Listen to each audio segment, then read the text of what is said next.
demi-million de dollars pour ma signature. Après que la maîtresse de mon mari est tombée enceinte de jumeaux, sa famille m'a offert un demi-million de dollars pour signer les papiers du divorce. J'ai signé sans hésitation et j'ai quitté le pays. Ce n'est que lorsqu'il planifiait secrètement son mariage avec l'autre femme qu'il a reçu le décret de divorce et mon propre test de grossesse positif, le laissant sous le choc. Mon nom est Sophie. Cette nuit-là, la pluie fouettait les baies vitrées. Le son était comme quelqu'un tambourinant un rythme lent et lourd sur mon cœur. J'étais dans la cuisine en train de réchauffer le ragoût de bœuf qu'Ethan aimait tant quand son téléphone a vibré à nouveau. Ethan était sous la douche et l'avait laissé sur le comptoir. L'écran s'est éclairé avec un nom que je n'avais jamais vu auparavant, Clara. Je ne suis pas du genre à fouiner. En 5 ans de mariage, j'avais appris que pour vivre en paix dans le monde d'une autre famille, il faut maintenir les apparences et le respect mutuel. Mais ce nom continuait de clignoter. Et quand le 3e appel est arrivé, la voix d'Ethan a résonné depuis la salle de bain, légèrement irritée. « Sophie, peux-tu répondre pour moi, s'il te plaît ?» J'ai ramassé le téléphone avec des doigts glacés. Je l'avais à peine porté à mon oreille qu'une voix étranglée à l'autre bout a dit « j'ai peur ». Ethan a fait irruption hors de la douche et a arraché par réflexe le téléphone de ma main. Il m'a tourné le dos, et sa voix s'est soudainement adoucie, devenant aussi feutrée que du coton. « Calme-toi, chérie. Je suis là. Ne pleure pas. Je vais m'occuper de tout. » Je suis resté paralysé au milieu de la cuisine. La cuillère dans ma main est tombée sur le sol carrelé avec un fracas aigu et perçant, un petit bruit qui semblait fracturer toute la maison. À partir de cette nuit-là, tout a changé de couleur.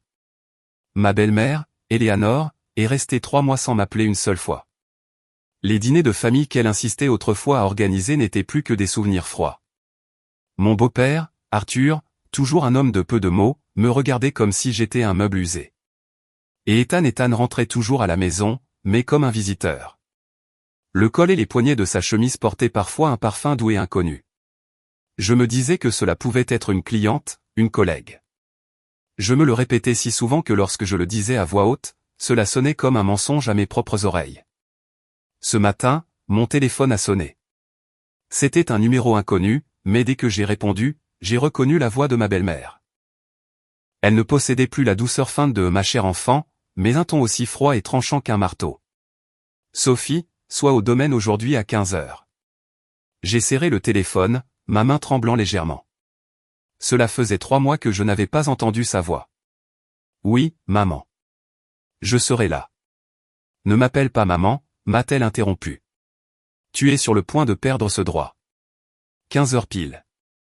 Si tu as 1 minute de retard, ne prends pas la peine de franchir les grilles. » Le clic du téléphone qui raccrochait fut comme une gifle. Je me tenais au milieu du salon, regardant les jardins entretenus de notre maison de Greenwich, Connecticut, où j'avais vécu pendant 5 ans. Soudain, je m'y sentais aussi étrangère que dans la maison d'un inconnu. Les orchidées qu'Ethan m'avait offertes, dont j'avais soigné les feuilles une à une, semblaient maintenant dépérir. Le service à thé assorti sur l'étagère de la cuisine, que j'avais lavé jusqu'à ce que mes mains me fassent mal, semblait maintenant être une mauvaise blague. Ma meilleure amie Anne a appelé juste après, la voix paniquée. « Sophie, c'est partout sur Internet. Ethan a été photographié se rendant à un rendez-vous chez le gynécologue avec elle. Mon Dieu, elle est enceinte. » J'ai ouvert mon téléphone et cliqué sur le lien qu'Anne m'avait envoyé. La photo était nette. Ethan avait son bras autour des épaules d'une jeune femme, son ventre arrondi visible sous une robe ample. Elle souriait largement, le sourire de quelqu'un qui sait que la victoire est à sa portée. Ethan se penchait vers elle, sa main soutenant son coude, son regard plein de la même tendresse qui m'avait autrefois appartenu. Le titre disait « La femme de l'héritier milliardaire mise à l'écart alors que le mari escorte sa nouvelle partenaire à l'échographie, attendant des jumeaux. » Je n'ai pas pleuré. C'était étrange. Mon cœur me faisait mal, mais mes yeux étaient secs, comme si toutes mes larmes s'étaient épuisées cette nuit où Ethan avait appelé une autre femme chérie. À 14h50, j'étais devant les grilles du domaine familial dans la campagne du Connecticut.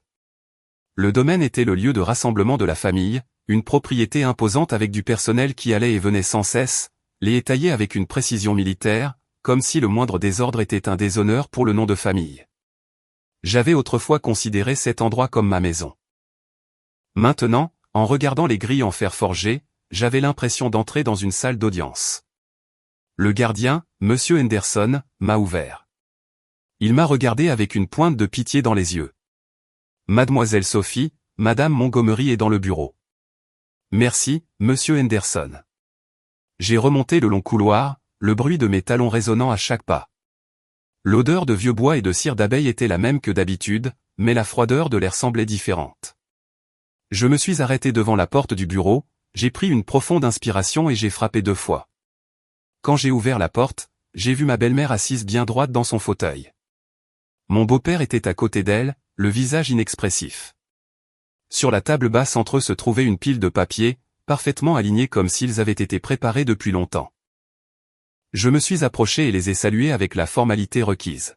« Bonjour. »« Assieds-toi » a dit Arthur, désignant la chaise en face d'eux sans un mot de plus.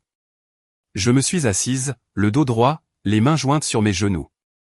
En 5 ans en tant que belle-fille, la chose que j'avais le mieux apprise était de maintenir mon sang-froid, même si une tempête faisait rage à l'intérieur.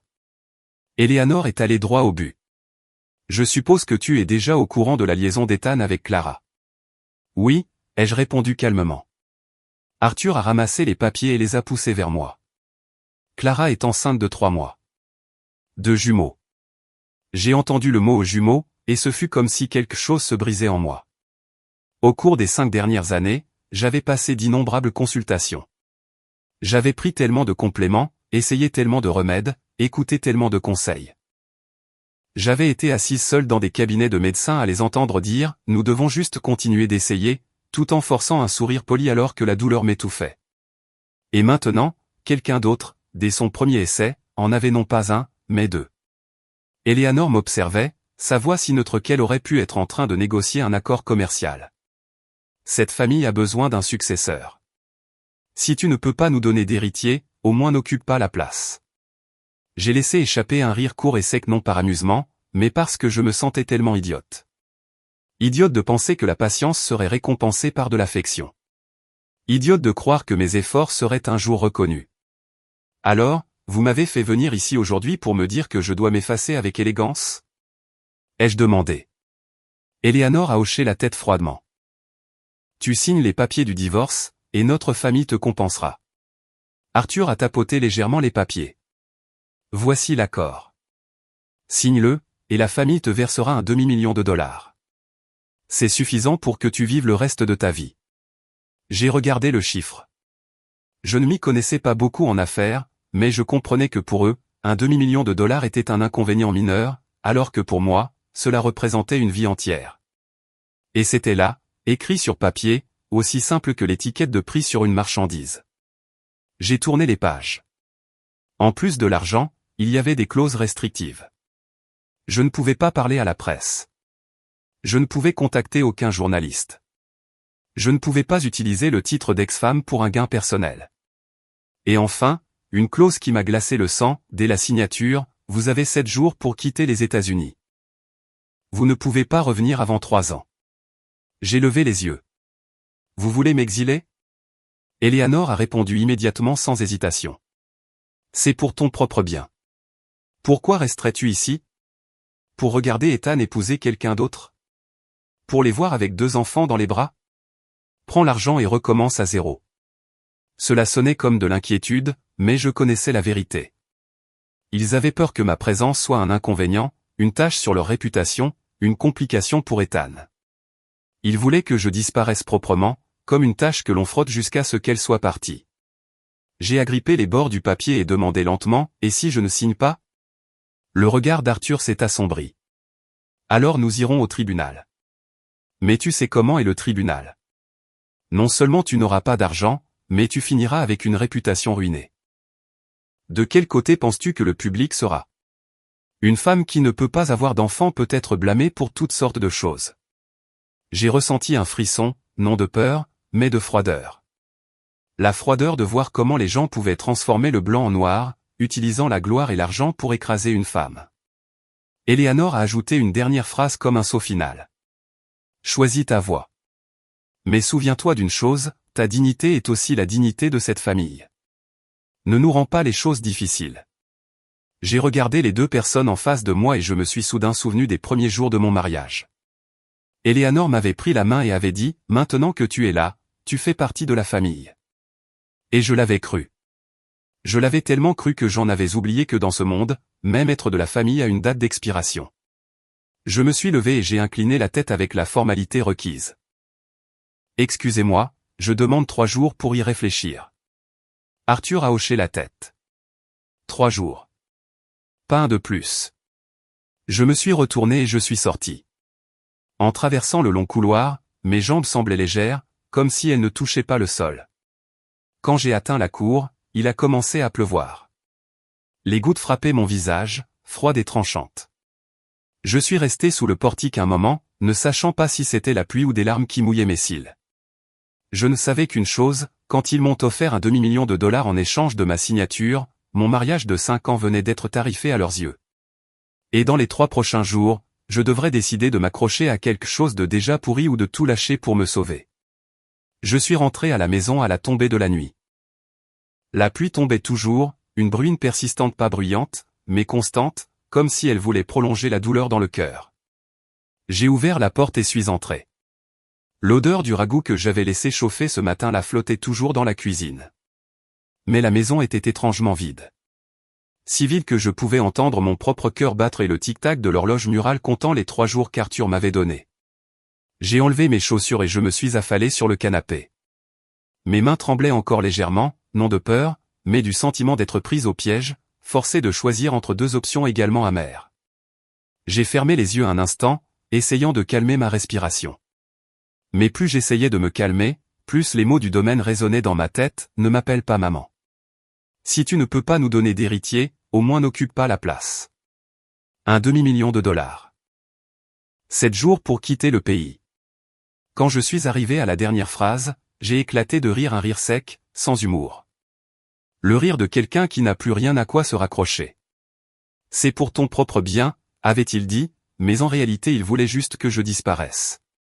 Il voulait que tout soit propre et rangé, sans une seule égratignure sur la réputation de la famille.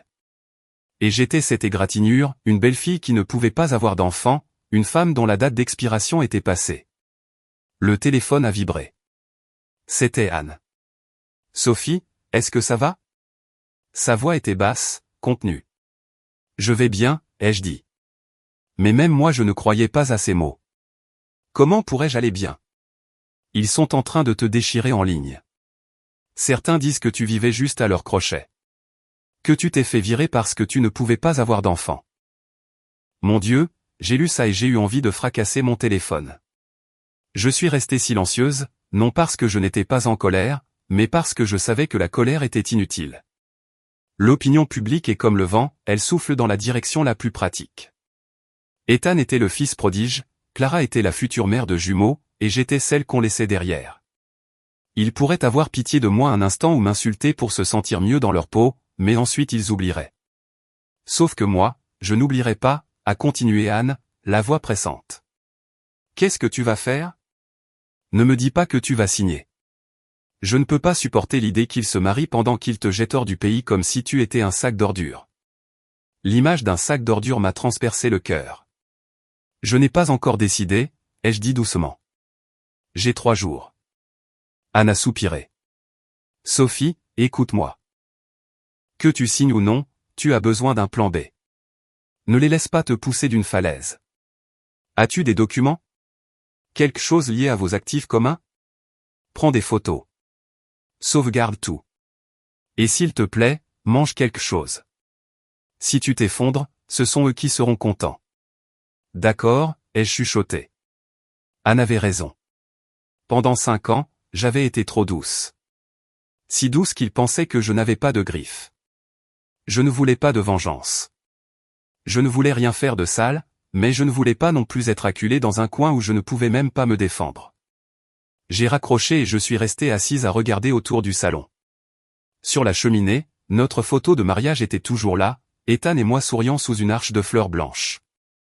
Ce jour-là, avant que nous montions dans notre suite, Ethan m'avait pris la main et chuchoté, « Sophie, à partir de maintenant, je m'occuperai de toi. » Et je l'avais cru.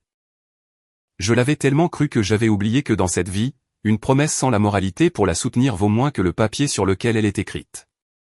La porte d'entrée s'est ouverte, le bruit d'une voiture dans l'allée. J'ai jeté un coup d'œil à l'horloge, il était presque 19 heures. Ethan était à la maison exceptionnellement tôt. Mon cœur, contre ma volonté, s'est serré. Comment, après 5 ans ensemble, le simple bruit de sa voiture pouvait-il déjà donner l'impression d'un couteau qu'on tourne à l'intérieur de moi? Ethan est entré, toujours avec sa chemise de travail, mais pas son habituel lui impeccable. Le col était légèrement froissé, sa chemise n'était pas rentrée. Il m'a regardé un instant, puis s'est baissé pour enlever ses chaussures. Ce n'était pas le regard d'un mari, mais de quelqu'un qui évalue une réaction. « Où es-tu allé cet après-midi » a-t-il demandé. Je suis allé droit au but. Au domaine. Ethan a marqué une pause, puis est entré dans le salon et s'est assis sur le canapé en face de moi. Il essayait de garder une voix normale. Qu'est-ce que mes parents t'ont dit? Je l'ai regardé droit dans les yeux. Je voulais voir s'il restait un quelconque sentiment là-bas, mais Ethan évitait mon regard. Ils ont dit qu'ils me donneraient un demi-million de dollars pour signer les papiers du divorce et m'envoyer hors du pays. Ethan est resté silencieux si longtemps que son silence est devenu la réponse. S'il s'y était opposé, il aurait réagi immédiatement. Mais il ne l'a pas fait. J'ai réussi un faible sourire. Et qu'en penses-tu?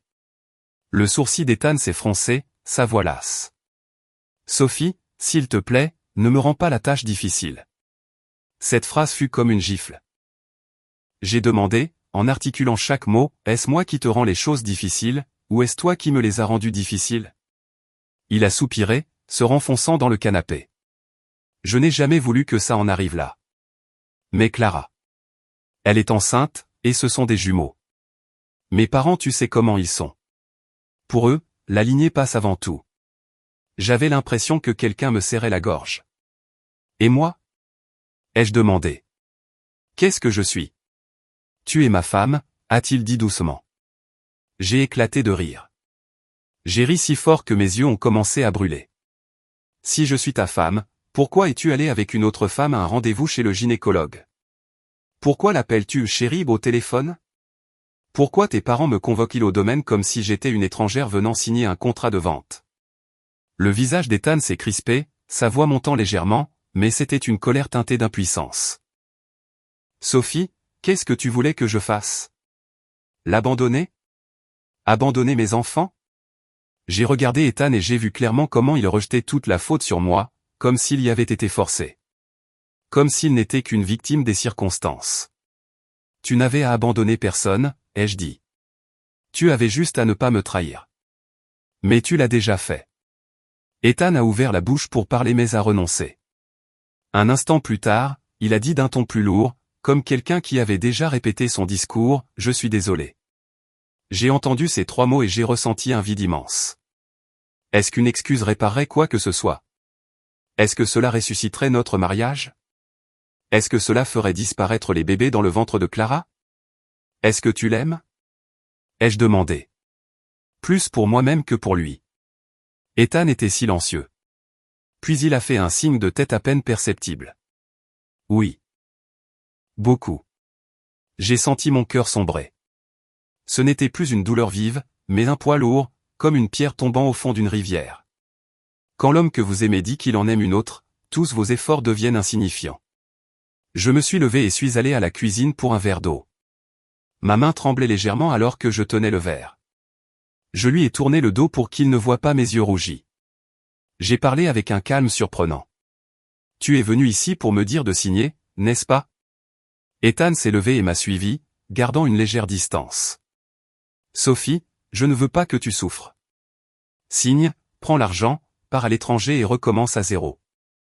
Rester ici ne fera que te blesser davantage. Je me suis retourné et je l'ai regardé. Tu dis ça parce que tu t'inquiètes pour moi, ou parce que tu as peur que ta réputation soit ternie? Ethan a hésité juste une seconde, mais ce fut assez long pour que je comprenne. J'ai posé le verre d'eau sur le comptoir et dit lentement, en 5 ans en tant que ta femme, je ne t'ai jamais demandé de m'acheter des maisons ou des voitures. Je ne t'ai jamais mis dans une position difficile avec tes parents. J'ai seulement demandé une chose, la loyauté, et tu n'as pas pu me donner cela. Il a baissé la tête. Je suis désolé. J'ai soupiré. Je ne voulais plus me disputer. Je savais que plus je parlais, plus je perdrais de dignité. J'ai posé une dernière question, comme un dernier clou dans le cercueil. Si je ne signe pas, que feras-tu? Ethan a levé les yeux. Il y avait une lueur de froideur dans ses yeux, la froideur de quelqu'un à qui on avait ordonné d'être dur. Mon père a déjà engagé des avocats. Sophie, ne rends pas les choses pires. J'ai compris. Si je ne signais pas à l'amiable, ils utiliseraient la loi contre moi. Et quand ils le feraient, ils auraient l'argent, les avocats et l'opinion publique de leur côté, et je n'aurais rien d'autre que des mains vides et la réputation de ne pas pouvoir avoir d'enfants. Cette nuit-là, Ethan a dormi sur le canapé dans le salon. Je me suis allongé dans notre chambre en fixant le plafond. Je n'arrivais pas à dormir.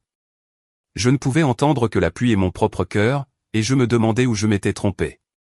Était-ce parce que je ne pouvais pas avoir d'enfant que je méritais d'être échangé contre de l'argent?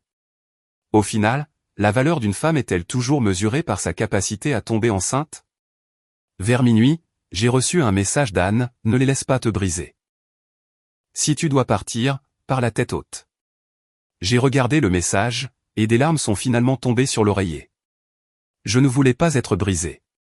Je ne voulais pas non plus devenir une femme folle qui gâche le mariage de son ex-mari. Je voulais juste la justice. Mais la vie est rarement juste. J'ai ouvert le placard et j'ai sorti une petite boîte en bois. À l'intérieur se trouvaient tous mes dossiers médicaux des dernières années. Résultats de tests, ordonnances, des papiers qui prouvaient à quel point j'avais essayé. J'ai ramassé chaque feuille, le cœur serré. Si je signais, je perdrais mon mari. Mais si je ne signais pas, je pourrais aussi perdre mon honneur. 3 jours. Il m'avait donné 3 jours. Je me suis rallongé, j'ai serré l'oreiller et je me suis chuchoté à moi-même, Sophie, ne te laisse pas tomber. Pour personne. Pour toi-même. Cette nuit-là, j'ai à peine dormi. Je restais face au mur, écoutant la pluie se calmer à l'extérieur et le bruit d'Ethan bougeant dans le salon. Chaque fois qu'il toussait ou se retournait, mon cœur sursautait comme si nos 5 années ensemble refusaient de me lâcher. J'ai fermé les yeux, mais l'image de cet après-midi au domaine persistait, la voix froide de ma belle-mère, le regard calculateur de mon beau-père, et la pile de papiers de divorce blanc sur la table, comme une condamnation à mort. Je me suis assoupi brièvement vers le matin mais je me suis réveillé avec une vague d'intenses nausées. La sensation était étrange. J'ai couru à la salle de bain et j'ai eu des hauts le cœur, sans que rien ne sorte. Je me suis regardé dans le miroir, le visage pâle, les lèvres sèches. J'ai essayé de me calmer. Ce devait être le manque de sommeil, le stress accablant. J'avais à peine mangé depuis des jours. Il était normal que mon corps proteste. Je me suis lavé le visage, je me suis habillé et je suis descendu à la cuisine pour préparer un verre de lait. Ethan était déjà réveillé, fumant près de la fenêtre. La fumée de cigarette flottait dans l'air, et l'odeur forte m'a rendu encore plus nauséeuse. Je sors un moment aujourd'hui, ai-je dit, essayant de garder ma voix stable. Il s'est tourné pour me regarder. Où vas-tu? Je vois Anne, et ensuite je vais à l'hôpital pour quelques tests. J'ai dit une demi-vérité, un demi-mensonge. En réalité, je ne savais même pas quel test je voulais. Je sentais juste que quelque chose n'allait pas avec mon corps, et j'avais besoin d'une réponse définitive d'un médecin, bonne ou mauvaise. Ethan a hoché la tête sans poser plus de questions. Autrefois, il se serait inquiété si j'avais ne serait-ce qu'éternué. Maintenant, j'allais à l'hôpital seul, et il semblait ne pas s'en soucier du tout. J'ai quitté la maison et j'ai pris une grande inspiration. L'air du matin, encore humide de la pluie, m'a aidé à m'éclaircir les idées. J'ai appelé Anne et convenu de la retrouver plus tard. Puis j'ai pris un taxi pour ma clinique privée habituelle. Assise dans la salle d'attente, regardant les autres femmes avec leur ventre rond, tenant la main de leur mari, j'ai ressenti le besoin de baisser les yeux. J'avais été assise ici auparavant avec le même espoir fragile qu'elle, mais j'étais toujours reparti avec le même résultat, pas encore. Je me disais que j'y étais habitué. Mais aujourd'hui, mon cœur battait plus vite que d'habitude. Le médecin était une femme d'âge mûr avec une voix douce. Elle a posé quelques questions sur mes symptômes, mon cycle. Quand je lui ai parlé des nausées récentes et de la fatigue, elle m'a regardé de plus près et a prescrit des tests. J'ai attendu les résultats, le cœur vide. Je n'osais pas espérer, l'espoir m'avait trahi trop de fois. Environ une demi-heure plus tard, le médecin a appelé mon nom. Je suis entré dans son bureau, serrant fort mon sac à main. Madame Montgomery, a-t-elle dit d'une voix posée, les résultats indiquent que vous êtes enceinte. Je me suis figé. Mes oreilles bourdonnaient comme si quelqu'un m'avait versé un seau d'eau froide sur la tête. J'ai demandé à nouveau, la voix tremblante, docteur, qu'avez-vous dit? Vous êtes enceinte. D'environ 6 semaines. Vos taux sont stables pour le moment, mais votre corps est un peu faible. Nous devrons vous surveiller de près. Je ne me souviens pas comment je suis sorti du bureau. Je me souviens seulement de la feuille de résultats tremblant dans ma main. 6 semaines. 6 semaines. J'ai fait le calcul dans ma tête. Il y a 6 semaines, Ethan dormait encore dans la même chambre que moi, avant qu'il ne déménage au salon, avant qu'il n'emmène publiquement Clara à son rendez-vous. Je me suis assise sur un banc dans le couloir. Mon ventre était encore plat, sans signe extérieur. Et pourtant, à l'intérieur de moi, une petite vie grandissait. 5 ans de désir, 5 ans d'attente. L'enfant que je pensais ne jamais avoir était arrivé au moment exact où tout s'effondrait. Je voulais rire et pleurer en même temps. Rire de joie, pleurer d'amertume. Pourquoi la vie était-elle si ironique? Si ce bébé était venu juste un peu plus tôt, est-ce que tout aurait été différent? Ou même s'il l'avait fait, serais-je toujours celle qui n'est pas choisie? Anne m'a trouvé à la clinique. En me voyant assise là, hébétée, elle s'est inquiétée. Sophie, qu'est-ce qui ne va pas? Le rendez-vous est fini? J'ai levé les yeux vers elle, et les larmes sont venues de manière incontrôlable. Je lui ai tendu le papier. Elle l'a pris, l'a lu, et ses yeux se sont agrandis. Soudain, elle m'a serré fort dans ses bras. Mon Dieu, Sophie, tu es enceinte. J'ai commencé à sangloter dans ses bras, pleurant d'une manière que je n'avais pas faite depuis des jours. Anne me frottait le dos, sa voix tremblante. Enfin, Sophie, tu as enfin réussi. Après avoir pleuré, la peur s'est installée. J'ai regardé Anne et demandé à voix basse, Anne, qu'est-ce que je fais maintenant?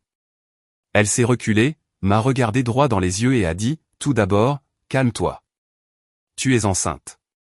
C'est ta nouvelle. Ne le dis à personne pour l'instant, surtout pas à sa famille. J'ai hoché la tête. Je pensais la même chose. Si ma belle famille l'apprenait, il changerait d'attitude immédiatement. Mais pourquoi? Pour moi, ou pour le bébé dans mon ventre? Et s'il savait, me laisserait-il en paix, ou essaierait-il de prendre mon enfant comme s'il s'agissait d'une propriété? Maintenant, a continué Anne, tu dois penser à ton enfant. Que tu signes ou non, chaque décision que tu prendras à partir de maintenant les affectera. J'ai posé une main sur mon ventre, le cœur en plein tumulte. Ce bébé était mon enfant, ma chair et mon sang. Mais c'était aussi l'enfant d'Ethan. Et si Ethan savait, je n'osais pas penser à la suite. Je suis rentré seul à midi. Ethan n'était pas là. La maison était si calme que je pouvais entendre le tic-tac de l'horloge. Je me suis changé, je me suis allongé sur le lit et j'ai posé ma main sur mon ventre. J'ai chuchoté très doucement, comme si j'avais peur de réveiller quelqu'un, mon bébé. Maman ne sait pas quoi faire. Tu es venu à un moment où je suis au plus faible. Une larme est tombée sur l'oreiller. Je ne regrettais pas ce bébé. Je regrettais seulement que ce monde soit si cruel envers les femmes comme moi. En fin d'après-midi, Ethan est arrivé. Il est entré dans la chambre et m'a vu allongé. Tu es fatigué? A-t-il demandé. Oui, ai-je répondu sèchement. Il est resté là un moment, puis a dit, Sophie, mes parents ont appelé. Ils m'ont rappelé l'échéance. Demain est le dernier jour. Je me suis tourné vers lui. À ce moment-là, j'ai eu une envie irrépressible de lui dire la vérité, de lui demander si, en apprenant que j'étais enceinte, il me choisirait ou continuerait de choisir Clara et ses jumeaux. Mais je me suis retenu. Je ne voulais pas que mon enfant devienne une monnaie d'échange. Je sais, ai-je dit. Ethan a hoché la tête, semblant soulagé. Ce soulagement m'a glacé le cœur. Cette nuit-là, je n'ai pas dormi à nouveau. Je me suis assise dans mon lit, j'ai ouvert le tiroir et j'ai sorti l'accord de divorce. J'ai relu chaque ligne. Un demi-million de dollars, quitter le pays, 3 ans sans revenir. Si je signais, je perdrais mon mari, mais je pourrais peut-être protéger mon enfant de sa famille. Si je ne signais pas, il finirait par le découvrir d'une manière ou d'une autre, et une guerre commencerait. J'ai posé ma main sur mon ventre, sentant la vie fragile se former à l'intérieur. Pour la première fois de ma vie, j'ai senti que je n'étais pas seul. Je n'étais plus seulement Sophie, la belle-fille rejetée, j'étais une mère. Vers le matin, j'ai pris ma décision, une décision difficile mais nécessaire. J'ai plié l'accord et l'ai mis dans mon sac. J'ai regardé dehors où l'aube commençait à peine à poindre. Quoi qu'il arrive, j'avancerai la tête haute. Le lendemain matin, je me suis réveillé très tôt. La maison était encore calme, avec seulement le chant des oiseaux dans le jardin et la faible lumière du soleil filtrant à travers les rideaux. Ethan n'était pas encore levé.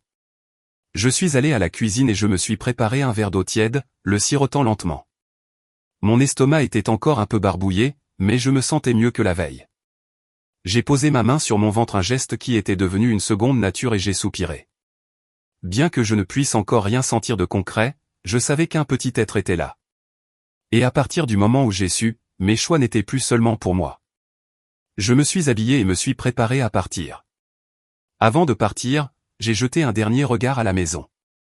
Il y a 5 ans, j'y étais entré en croyant avoir trouvé une famille. 5 ans plus tard, je partais avec une vérité amère: certains endroits ne vous laissent rester que tant que vous avez de la valeur. Je n'ai pas emporté grand-chose, juste un sac à main avec l'accord de divorce plié à l'intérieur. J'ai appelé Anne avant de monter en voiture. Sa voix était inquiète. « Tu pars déjà ? Je veux venir avec toi. » « Ce n'est pas nécessaire, Anne. Je peux y aller seul, ai-je dit avec un calme qui m'a surprise moi-même. S'il arrive quoi que ce soit, appelle-moi immédiatement et souviens-tu de ce que je t'ai dit. Je m'en souviens. J'ai raccroché. J'ai regardé par la fenêtre de la voiture. La ville était animée en ce matin, les gens se dépêchant pour leur journée. Personne ne savait qu'à l'intérieur de moi, un adieu silencieux avait lieu, un adieu qui changerait ma vie à jamais. Le domaine avait la même apparence que la veille, silencieux et imposant. Monsieur Henderson a ouvert la grille. En me voyant, il a hésité un instant, puis a incliné la tête. Mademoiselle Sophie. Bonjour, Monsieur Henderson. Je suis entré dans le salon de réception. Ma belle-mère était déjà là, assise le dos droit, le visage inexpressif. Mon beau-père était à côté d'elle, tenant un journal, mais je savais qu'il ne le lisait pas. L'air dans la pièce était si lourd que je pouvais entendre mes propres pas sur le sol en pierre. Je me suis assise sur la chaise en face d'eux et j'ai posé mon sac sur mes genoux. Ma belle-mère a parlé la première. « Y as-tu réfléchi ? » « Oui, j'y ai réfléchi, ai-je répondu. Mon beau-père a posé son journal et m'a regardé droit dans les yeux. « Bien. Alors signe. » J'ai ouvert mon sac et j'ai sorti l'accord. Pendant un instant, j'ai regardé les lignes dactylographiées. Puis j'ai levé les yeux. Avant de signer, j'ai une condition. Les sourcils de ma belle-mère se sont froncés. Quelle condition ?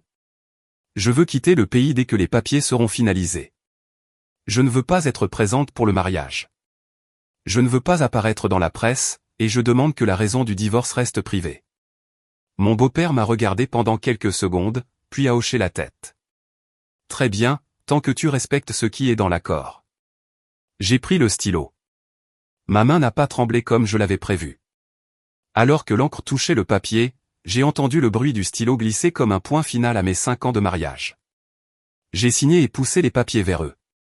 Ma belle-mère les a pris, a examiné la signature et a fait un léger signe de tête. Pas un mot de remerciement, pas une once de remords. Mon beau-père a appelé l'avocat, qui est entré pour régler le reste des formalités. Tout s'est passé rapidement, précisément et froidement, comme une longue transaction calculée. Quand je me suis levé pour partir, j'ai incliné la tête. Au revoir, Arthur. Au revoir, Eleanor. J'ai délibérément évité de l'appeler maman. Ma belle-mère a semblé surprise un instant, puis a détourné le visage. Je suis sorti de cette maison avec un cœur plus léger. Je savais qu'il y avait beaucoup de tempêtes à venir, mais au moins, j'avais fait le premier pas. À midi, je suis repassé à la clinique pour interroger le médecin sur les précautions nécessaires. Je ne l'ai pas dit à Ethan, et je n'avais l'intention de le dire à personne dans sa famille. C'était mon secret, le mien et celui de mon bébé. Quand je suis rentré à la maison cet après-midi-là, Ethan était déjà là. Il m'a regardé, son regard plein d'interrogations. « Où étais-tu passé toute la journée ? Es-tu allé au domaine ? » « J'y suis allé, ai-je répondu directement. Il s'est tu. J'ai posé mon sac sur la table, j'ai sorti la copie de l'accord signé et je la lui ai tendue. J'ai signé. Ethan a pris le papier, l'a parcouru des yeux et a laissé échapper un long soupir. À ce moment-là, j'ai clairement vu le soulagement sur son visage. Ce soulagement m'a serré le cœur, mais m'a aussi rendu plus résolu. « Merci, Sophie », a-t-il dit d'une voix rauque. J'ai eu un sourire amer. « Tu n'as pas besoin de me remercier. À partir de maintenant, nous ne nous devons plus rien. » Ethan m'a regardé comme s'il voulait dire quelque chose, mais finalement, il n'a rien dit. Il a juste hoché la tête. Mes parents ont dit que l'argent sera transféré aujourd'hui. Ils s'occupent aussi des préparatifs pour le vol. D'accord, ai-je répondu. Cette nuit-là, j'ai commencé à faire mes valises. Ethan ne m'a pas aidé, et il ne m'a pas non plus arrêté. Il est resté dans le salon et je suis resté dans la chambre, chacun dans son propre monde. J'ai plié chaque vêtement, chaque objet personnel. Certaines choses rappelaient des souvenirs, mais je les ai quand même laissés derrière moi. Je ne voulais pas emporter de souvenirs, je voulais seulement emporter l'avenir. Vers minuit, Ethan est apparu à la porte de la chambre. Il a hésité un instant, puis a dit « Sophie, je suis désolé. » J'ai arrêté ce que je faisais et je l'ai regardé. Je ne ressentais pas de haine, seulement de la lassitude. « Désolé pourquoi ?» ai-je demandé. « De ne pas t'avoir protégé. » Je suis resté silencieuse un instant, puis j'ai dit doucement « Les excuses sont faciles, mais certaines choses ne peuvent être réparées. » Ethan a hoché la tête et s'est éloigné. J'ai fermé la porte de la chambre, je me suis appuyé contre elle, et les larmes sont venues sans que je m'en aperçoive. Je ne pleurais pas parce que je l'avais perdu, je pleurais sur moi-même pour avoir trop cru. Le lendemain matin, je suis allé à l'aéroport. Anne m'a accompagné. Ses yeux étaient rouges, mais elle essayait de sourire. « Prends bien soin de toi. S'il se passe quoi que ce soit, appelle-moi immédiatement. » Je le ferai. Anne m'a serré fort dans ses bras, comme si elle avait peur de me perdre si elle me lâchait. Je lui ai tapoté le dos. Ça ira cette fois. Je vais vivre ma vie de la bonne façon. Après l'enregistrement, je me suis retourné et j'ai jeté un dernier regard sur la ville. Dans cet endroit, j'avais aimé, souffert et perdu. Mais c'était aussi là que j'avais appris à me relever. Dans l'avion, j'étais assise près du hublot. Alors que les roues quittaient le sol, j'ai posé ma main sur mon ventre et j'ai chuchoté, « Mon bébé, à partir d'aujourd'hui, c'est juste toi et moi. Je ne peux pas te promettre la plus grande des richesses, mais je te promets une vie de dignité. » Le ciel devant moi était d'un bleu surprenant. J'ai fermé les yeux et j'ai senti mon cœur s'apaiser. Ma nouvelle vie et celle de mon enfant commençaient ici. L'avion a atterri tard dans la nuit. Par le hublot, j'ai vu des rangées de lumières jaunes s'étendre, silencieuses et ordonnées, si différentes du bruit auquel j'étais habitué. Je suis sorti de l'aéroport de Londres, tirant ma petite valise, le cœur à la fois vide et plein. Vide parce qu'il n'y avait rien derrière moi où retourner. Plein parce que devant moi se trouvait un chemin complètement nouveau où je ne pouvais compter que sur moi-même. Anne m'a envoyé un message pour demander si j'étais bien arrivé. J'ai répondu brièvement, « Atterri, tout va bien. » Je n'ai pas mentionné la solitude qui s'insinuait dans ma poitrine. Certaines tristesses doivent être gardées pour soi, surtout quand on a choisi cette voie. Les premiers jours dans un nouveau pays se sont écoulés lentement. J'ai loué un petit appartement lumineux dans un quartier calme. Le matin, je préparais mon thé et je restais près de la fenêtre, regardant les gens aller au travail et à l'école. Tout le monde semblait avoir un but précis. L'après-midi, je me promenais dans le quartier, essayant de m'habituer au nouveau rythme de vie. La nuit, je m'allongeais dans mon lit, la main sur le ventre, murmurant à mon enfant comme s'il pouvait déjà m'entendre. « Mon bébé, nous ne sommes que nous deux ici. Tu dois grandir fort et en bonne santé pour que maman soit tranquille. » Dans ces moments-là, je m'autorisais à être un peu plus faible, à ressentir de la nostalgie pour mon ancienne cuisine, même pour les jours que je pensais heureux. Mais je ne m'autorisais pas à ressentir de la nostalgie pour Ethan. Pas parce que je l'avais déjà oublié, mais parce que je savais que la nostalgie ne changerait rien. L'argent a été transféré sur mon compte comme Arthur l'avait promis. Une somme si importante qu'elle me semblait étrangère. Je ne ressentais pas de joie, seulement le sentiment plus net que le prix de mes 5 ans de mariage avait été payé à leurs yeux. J'en ai utilisé une petite partie pour les dépenses quotidiennes et j'ai placé le reste sur un compte d'épargne à long terme. Je ne voulais pas gaspiller, je devais préparer l'avenir de mon enfant. La deuxième semaine, je suis allé passer un examen. Le médecin était la même femme d'âge mûr et aimable. Quand elle a allumé l'écran d'échographie, j'ai retenu mon souffle. Un minuscule point scintillant est apparu. Le médecin l'a montré du doigt.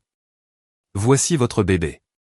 J'ai regardé fixement, le cœur battant à tout rompre. Je ne pouvais pas encore entendre les battements de cœur, ni sentir de mouvement. Mais à cet instant, j'ai su avec certitude que je n'étais plus seul. J'ai quitté la clinique avec un sentiment très différent, non pas la peur de la première fois, mais une détermination tranquille. Cette nuit-là, Anne m'a appelé en vidéo. En voyant mon visage, elle a soupiré de soulagement. « Tu as l'air d'aller mieux. »« Oui, c'est très paisible ici », ai-je souri. Anne m'a regardé un moment, puis a demandé à voix basse, « Sophie, vas-tu le dire à Ethan ?» J'ai secoué la tête sans hésiter. « Non. »« Pourquoi pas ? » ?»« Parce que je ne veux pas que mon enfant naisse au milieu d'une négociation. S'il le sait, cette famille ne me laissera pas en paix, et je n'ai pas la force de les combattre. » Anne s'est tue, puis a hoché la tête. « Je comprends. Je me sens juste mal pour toi. »« Je me sens mal pour moi aussi, » ai-je dit, à moitié plaisantant, à moitié sérieuse. Après l'appel, je suis restée assise longtemps. Ce n'était pas que je n'y avais pas pensé. Je me demandais ce qu'il ferait s'il savait. Mais ensuite, je m'arrêtais. Ces questions ne faisaient que m'affaiblir. Je devais être forte pour mon enfant. Un matin, en rangeant des papiers dans mon sac, j'ai trouvé le bracelet qu'Ethan m'avait offert quand nous nous étions mariés. Je l'avais oublié. Un simple bracelet en argent. Le jour où il me l'avait donné, il avait dit qu'il espérait que je serais toujours en paix. Je l'ai ramassé, je l'ai serré fort entre mes doigts, puis je l'ai lâché. Finalement, je l'ai rangé dans un tiroir. Je ne le portais pas, mais je ne l'ai pas jeté non plus. Certaines choses n'ont pas besoin d'être proches, mais n'ont pas besoin d'être détruites non plus. Le temps passait et mon ventre commençait à se voir. Mon corps changeait lentement mais visiblement. J'apprenais à m'écouter, à avoir une alimentation équilibrée et à me reposer au bon moment. Il y avait des nuits où je rêvais de ma mère. Elle se tenait à la porte de notre ancienne maison, m'appelant de sa voix familière, « Sophie, sois forte, ma fille. » Je me réveillais avec mon oreiller mouillé de larmes, mais le cœur chaud. Un après-midi, Anne m'a envoyé un lien. J'ai hésité un moment mais j'ai fini par l'ouvrir. Sur l'écran se trouvait l'image familière d'Ethan, impeccable dans son costume, debout à côté de Clara. La légende en dessous mentionnait leur mariage prochain. J'ai immédiatement fermé l'écran. Mon cœur a eu mal un instant, puis s'est apaisé. Je ne ressentais pas de jalousie, seulement un sentiment d'étrangeté. Cet homme n'appartenait plus à mon monde. Cette nuit-là, j'ai dit à mon bébé, « Ton père va épouser une autre femme, mais ce n'est pas grave. Maman suffit pour toi. » Je ne sais pas si je l'ai dit pour l'apaiser ou pour m'apaiser moi-même, mais après l'avoir dit, je me suis sentie plus légère. Les jours suivants, j'ai commencé à chercher un emploi. Je ne pouvais pas vivre uniquement de l'argent qu'il m'avait donné. Je voulais travailler. Je voulais subvenir aux besoins de mon enfant par mes propres efforts. J'ai envoyé mon CV à quelques endroits et j'ai obtenu 2 entretiens. Chaque fois que j'y allais, je me rappelais, « Sophie, tu n'es plus la belle-fille de cette famille. Tu es une mère. » Un jour, en rentrant à pied, j'ai vu une petite famille devant moi. La mère tenait la main d'un enfant, et le père poussait une poussette. Je me suis arrêté pour les regarder, le cœur serré. Je savais que mon enfant n'aurait pas une famille complète comme celle-là, mais je savais aussi que la complétude ne se mesure pas au nombre de personnes, mais à la gentillesse et à l'amour. Cette nuit-là, j'ai écrit dans le petit journal que j'avais apporté de la maison, « Aujourd'hui, tu as encore un peu grandi. Maman est toujours là. » Après avoir écrit, j'ai posé le journal et j'ai soupiré profondément. Je ne me sentais plus aussi perdu qu'avant. J'avais encore peur, mais la peur ne me paralysait plus. Dans un endroit étranger, je réapprenais à vivre sans dépendre de personne, sans attendre la compassion de personne. Je ne sais pas ce que l'avenir me réserve, mais je sais que depuis que mon enfant est là, j'ai une raison de continuer. Peu importe la difficulté du chemin, je le parcourais. Je me suis tenu près de la fenêtre, regardant les lampadaires, et j'ai murmuré comme une promesse, « Ne t'inquiète pas, mon bébé. Maman ne laissera personne te faire du mal. » Le temps passait plus vite que je ne le pensais. Presque sans m'en rendre compte, j'entrais dans mon 4e mois de grossesse. L'arrondi du ventre était maintenant bien visible. Ce n'était plus une sensation vague, mais une présence très réelle, très proche. Chaque matin, la première chose que je faisais était de poser une main sur mon ventre, à l'écoute de mon corps, une habitude nouvellement formée, pourtant déjà profondément ancrée. Mon nouveau travail m'aidait à rester occupé. C'était une petite entreprise, rien de tape à accent grave-l'œil, mais avec une atmosphère calme et des collègues polis. Ils ne posaient pas beaucoup de questions sur mon passé. Ils ne se souciaient que de ce que je pouvais faire. J'aimais ce sentiment. Ici, je n'étais pas la belle-fille d'une famille riche, ni la femme abandonnée. J'étais juste Sophie, une femme essayant de vivre avec dignité. Cet après-midi-là, alors que je rangeais mon bureau, le téléphone a sonné. C'était un numéro inconnu. J'ai hésité un instant, puis j'ai répondu. « Est-ce bien Sophie ?» Une voix d'homme grave, à la fois familière et étrange. « Oui, c'est bien moi », ai-je répondu. « C'est Monsieur Henderson. » J'ai été choqué. Monsieur Henderson, le gardien du domaine, l'homme qui m'avait vu dans cette maison, qui m'avait toujours appelé Mademoiselle Sophie de la voix la plus douce. « Ah, Monsieur Henderson, comment allez-vous » ai-je répondu, une boule soudaine dans la gorge.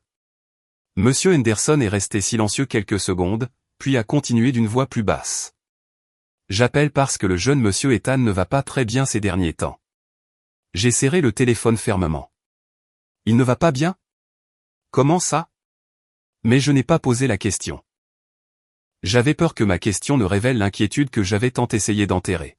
« Je ne veux pas me mêler de vos affaires », a-t-il continué. Mais je l'ai vu grandir. Depuis que vous êtes parti, le jeune monsieur Ethan boit beaucoup, et sa mère n'est pas contente non plus. J'ai fermé les yeux. L'image d'Ethan seul dans le salon avec la faible lumière jaune et une bouteille de whisky à côté de lui est apparue vivement dans mon esprit. J'avais été là auparavant. Je l'avais vu. Je m'étais inquiété. Mais c'était le passé. J'appelais juste pour dire ça, a soupiré Monsieur Henderson. Prenez soin de vous. Ce qui est passé est passé. Oui, ai-je dit doucement. Merci de votre attention. J'ai raccroché et je suis resté assise longtemps. Je n'étais pas heureuse d'apprendre qu'Ethan n'allait pas bien. Je n'en ressentais aucun plaisir. Je sentais seulement une vieille tristesse s'agiter en moi avant de se calmer rapidement à nouveau. Certaines relations, même s'il reste des sentiments, ne peuvent être réparées. Cet après-midi-là, Anne a appelé, la voix tendue. « Sophie, je viens d'apprendre quelque chose. »« Qu'est-ce que c'est » ai-je demandé. « Le mariage d'Ethan. Il y a eu un problème. » Mon cœur a raté un battement. « Quel problème ?» Clara a eu un décollement placentaire. Sa famille est dans le chaos.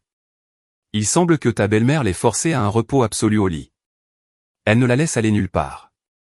Je me suis tue. Anne a continué rapidement, je te dis ça pour que tu puisses te préparer. J'ai peur qu'il recommence à penser à toi.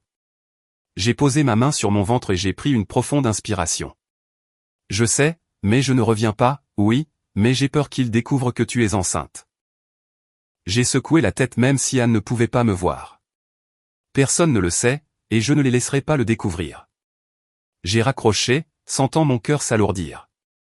Non pas par peur pour Clara ou mon ancienne famille, j'avais peur que la paix fragile que je construisais soit détruite. J'avais choisi ce chemin et je devais le protéger jusqu'au bout. Cette nuit-là, je suis allé passer un examen de routine. Le médecin m'a laissé entendre les battements de cœur du bébé pour la première fois. Le son rythmé poum-poum, poum-poum remplissait la petite pièce. Je me suis figé, les larmes coulant sur mon visage, incapable de les arrêter. Le bébé va bien, a souri le médecin. Vous pouvez être rassuré. J'ai hoché la tête à plusieurs reprises, incapable de dire un mot. Sur le chemin du retour, je marchais plus lentement que d'habitude. J'ai posé ma main sur mon ventre et j'ai chuchoté, « Tu as entendu ça, mon bébé ? C'est ton cœur. » Pour la première fois, je ressentais un bonheur complet, sans mélange d'inquiétude. Ce bébé n'avait pas besoin d'un nom de famille. Il n'avait pas besoin d'un héritage. Il avait juste besoin de naître dans l'amour. Dans les jours qui ont suivi, j'ai commencé à préparer l'avenir plus concrètement. Je me suis renseigné sur les écoles, les assurances, des choses qui semblaient lointaines, mais dont je savais qu'elles arriveraient vite. Je voulais être prête quand mon fils naîtrait, pas paniquer. Une nuit, alors que je pliais quelques vêtements de bébé que j'avais achetés, le téléphone a vibré à nouveau. Cette fois, c'était Ethan. J'ai fixé son nom sur l'écran pendant un long moment. Mes doigts ont hésité, mais finalement, j'ai répondu. Sophie. La voix d'Ethan était fatiguée. Comment vas-tu? J'ai dégluti. Je vais bien, Ethan. Monsieur Henderson m'a dit que tu travaillais maintenant. Est-ce que tout se passe bien là-bas? Ethan s'est tu, puis a dit d'une voix basse, Sophie, je suis désolé. Ces 3 mots ne me faisaient plus de mal comme autrefois. Je me sentais juste fatigué. Est-ce que tu as appelé juste pour dire ça? Non, a-t-il répondu. Je voulais savoir si tu me haïssais. J'ai regardé par la fenêtre. Les lampadaires projetaient une lueur jaune. J'ai parlé lentement. Je t'ai haï, mais plus maintenant. Je suis juste fatigué. Ethan a soupiré. Sophie, si j'avais été plus fort à l'époque. Il n'y a pas de si, ai-je interrompu. Tu as fait ton choix et j'ai fait le mien. Il est resté silencieux un long moment. Puis, d'une voix étranglée, il a dit, prends soin de toi. Toi aussi, ai-je répondu. J'ai raccroché avant qu'il ne puisse dire quoi que ce soit d'autre. Mon cœur battait vite, mais il n'était plus en plein tumulte. Je savais que j'avais franchi une ligne. Je n'avais pas besoin de ces excuses pour avancer. Cette nuit-là, j'ai fait un rêve. J'ai rêvé que j'étais dans une petite cuisine avec la lumière du soleil traversant la fenêtre. Un enfant courait vers moi, serrait mes jambes et criait « Maman ». Je me suis penché, je l'ai pris dans mes bras et j'ai ressenti une paix immense. Je me suis réveillé en souriant. Je n'avais plus peur de l'avenir. Je savais que peu importe la difficulté, je m'en sortirais. Pas parce que j'étais naturellement forte, mais parce que maintenant j'avais une raison de l'être. J'ai posé ma main sur mon ventre et j'ai chuchoté, mon bébé, je ne sais pas quel défi la vie nous réserve, mais je te promets que quoi qu'il arrive, je ne te lâcherai jamais. Dehors, il a commencé à pleuvoir légèrement. Je me suis assise près de la fenêtre en regardant les gouttes tomber, et soudain j'ai compris quelque chose de très simple. Certaines pertes ne vous détruisent pas. Elles vous guident vers un chemin différent, un chemin meilleur, plus digne. Le 5e mois s'est écoulé tranquillement. Je m'habituais au nouveau rythme de vie. Me réveiller chaque matin en sentant mon corps un peu plus lourd, mon souffle un peu plus lent. Mon ventre était maintenant proéminent, impossible à cacher sous des vêtements amples. Chaque fois que je me regardais dans le miroir, je prenais un peu plus de temps pour observer la femme qui s'y trouvait, à la fois étrangère et familière. Mon regard était différent. Il ne contenait plus la résignation d'une femme essayant de sauver sa famille, mais le calme d'une mère se préparant à protéger son enfant. Le travail était stable. Mon patron, un homme d'âge mûr silencieux mais correct, savait que j'étais enceinte. Il a simplement dit, faites ce que vous pouvez. Votre santé passe avant tout. En entendant cela, j'ai senti une chaleur dans mon cœur. Ici, personne ne me demandait qui j'étais auparavant, seulement si j'allais bien maintenant. Cet après-midi-là, alors que je rangeais mon bureau, Anna appelait, la voix urgente. Sophie, écoute-moi attentivement. Qu'est-ce qu'il y a, ai-je demandé, mon cœur s'emballant soudainement. Ton ancienne famille. Ils savent. Je me suis figé. Ils savent quoi? Ils savent que tu es enceinte. Mes oreilles ont commencé à bourdonner. J'ai agrippé le bord du bureau. Comment le savent-ils? C'était Monsieur Henderson, a dit Anne à voix basse. Ce n'était pas malveillant. Il semble qu'il est appelé pour prendre de tes nouvelles et ta belle-mère a surpris la fin de la conversation. Elle a eu des soupçons. Elle a fait faire des recherches. Sophie, ils sont en plein émoi. J'ai fermé les yeux. Ce que je craignais le plus était enfin arrivé. J'ai pris une profonde inspiration, essayant de garder ma voix calme. Est-ce qu'Ethan sait? Oui, Sophie, a-t-elle continué d'un ton plus sérieux. Je vais être direct. Ils ont l'intention de venir te voir. Venir me voir, ai-je répété. Oui, ta belle-mère dit que le bébé est leur petit enfant et qu'il ne peut pas être perdu. J'ai lâché le bureau et je me suis assise. Un frisson a parcouru mon échine. J'avais signé le divorce, quitté le pays, accepté de tout perdre, et maintenant il voulait prendre la seule chose qu'il me restait. Sophie, tu dois te préparer, a dit Anne. Cette fois, ce ne sera pas facile. J'ai raccroché et je suis restée assise longtemps. Le bureau s'est vidé alors que les gens partaient pour la journée. J'ai posé ma main sur mon ventre. Pour la première fois depuis des mois, j'avais peur non pas pour moi-même, mais pour mon enfant. Je ne savais pas ce qu'il ferait, mais je savais une chose, s'il voulait se battre, il ne serait pas tendre. Cette nuit-là, Ethan a appelé. J'ai fixé l'écran pendant un long moment avant de répondre. Sophie, sa voix était pressée. Écoute-moi. Je t'écoute, ai-je répondu, la voix sèche. Je sais que tu es enceinte. Il a fait une pause. Pourquoi ne me l'as-tu pas dit? J'ai eu un sourire amer. Te le dire pour quoi faire? Sophie, c'est mon enfant. La voix d'Ethan tremblait. J'ai le droit de savoir. Un droit, ai-je demandé. Quand tu as signé ces papiers de divorce, tu as renoncé à ce droit de ta propre main. Je n'ai pas renoncé à mon enfant, a-t-il presque crié. J'ai renoncé à toi, mais mon enfant est de mon sang. J'ai ressenti une douleur aiguë dans la poitrine. J'ai essayé de garder ma voix stable. Que veux-tu? Ethan est resté silencieux un instant, puis a dit, mes parents veulent te rencontrer. Ils veulent parler. J'ai laissé échapper un rire sans joie. Parler ou prendre mon enfant? Sophie, a-t-il soupiré. Ne suppose pas le pire. Mes parents veulent juste reconnaître leur petit enfant. Reconnaître leur petit enfant. J'ai serré le téléphone. Et moi? Que attendent-ils de moi? Que j'ai le bébé et que je le remette? Ethan n'a pas répondu. Ce silence était la réponse la plus claire de toutes. Écoute attentivement, ai-je dit lentement, mot par mot. Ce bébé est mon enfant. C'est moi qui le porte. C'est moi qui l'élèverai. Personne n'a le droit de me le retirer. Sophie, ne sois pas si radicale, a dit Ethan. Tu es seule dans un pays étranger. Comment vas-tu te débrouiller pour élever un enfant? Ma famille a les ressources. Le bébé aura une vie meilleure. J'ai entendu cela et j'ai ressenti un froid qui s'est insinué jusque dans mes os. Donc, tu admets qu'à tes yeux je ne suis pas une mère compétente? Ai-je demandé, ma voix tremblant de colère. Ce n'est pas ce que j'ai dit, a-t-il rapidement répliqué. Je pense juste à l'avenir de l'enfant. Penses-tu à l'enfant ou à ta famille, ai-je interrompu. Ethan s'est tu pendant un long moment, puis a dit à voix basse, Sophie, s'il te plaît, ne complique pas les choses. Mes parents n'abandonneront pas facilement. J'ai fermé les yeux, les larmes coulant, mais ma voix est restée ferme. Écoute attentivement, je ne reviens pas, et je n'abandonne pas mon enfant. S'ils veulent porter plainte, je les combattrai jusqu'au bout. Sophie, a-t-il appelé. Je suis fatigué, ai-je dit. Ne m'appelle plus. J'ai raccroché, le corps tremblant. Je n'avais jamais pensé que je devrais les affronter comme ça, mais en posant ma main sur mon ventre, j'ai su que je ne pouvais pas reculer. Cette nuit-là, je n'ai pas dormi. J'ai fait des recherches en ligne, cherchant les lois et les droits d'une mère célibataire. J'ai cherché des avocats.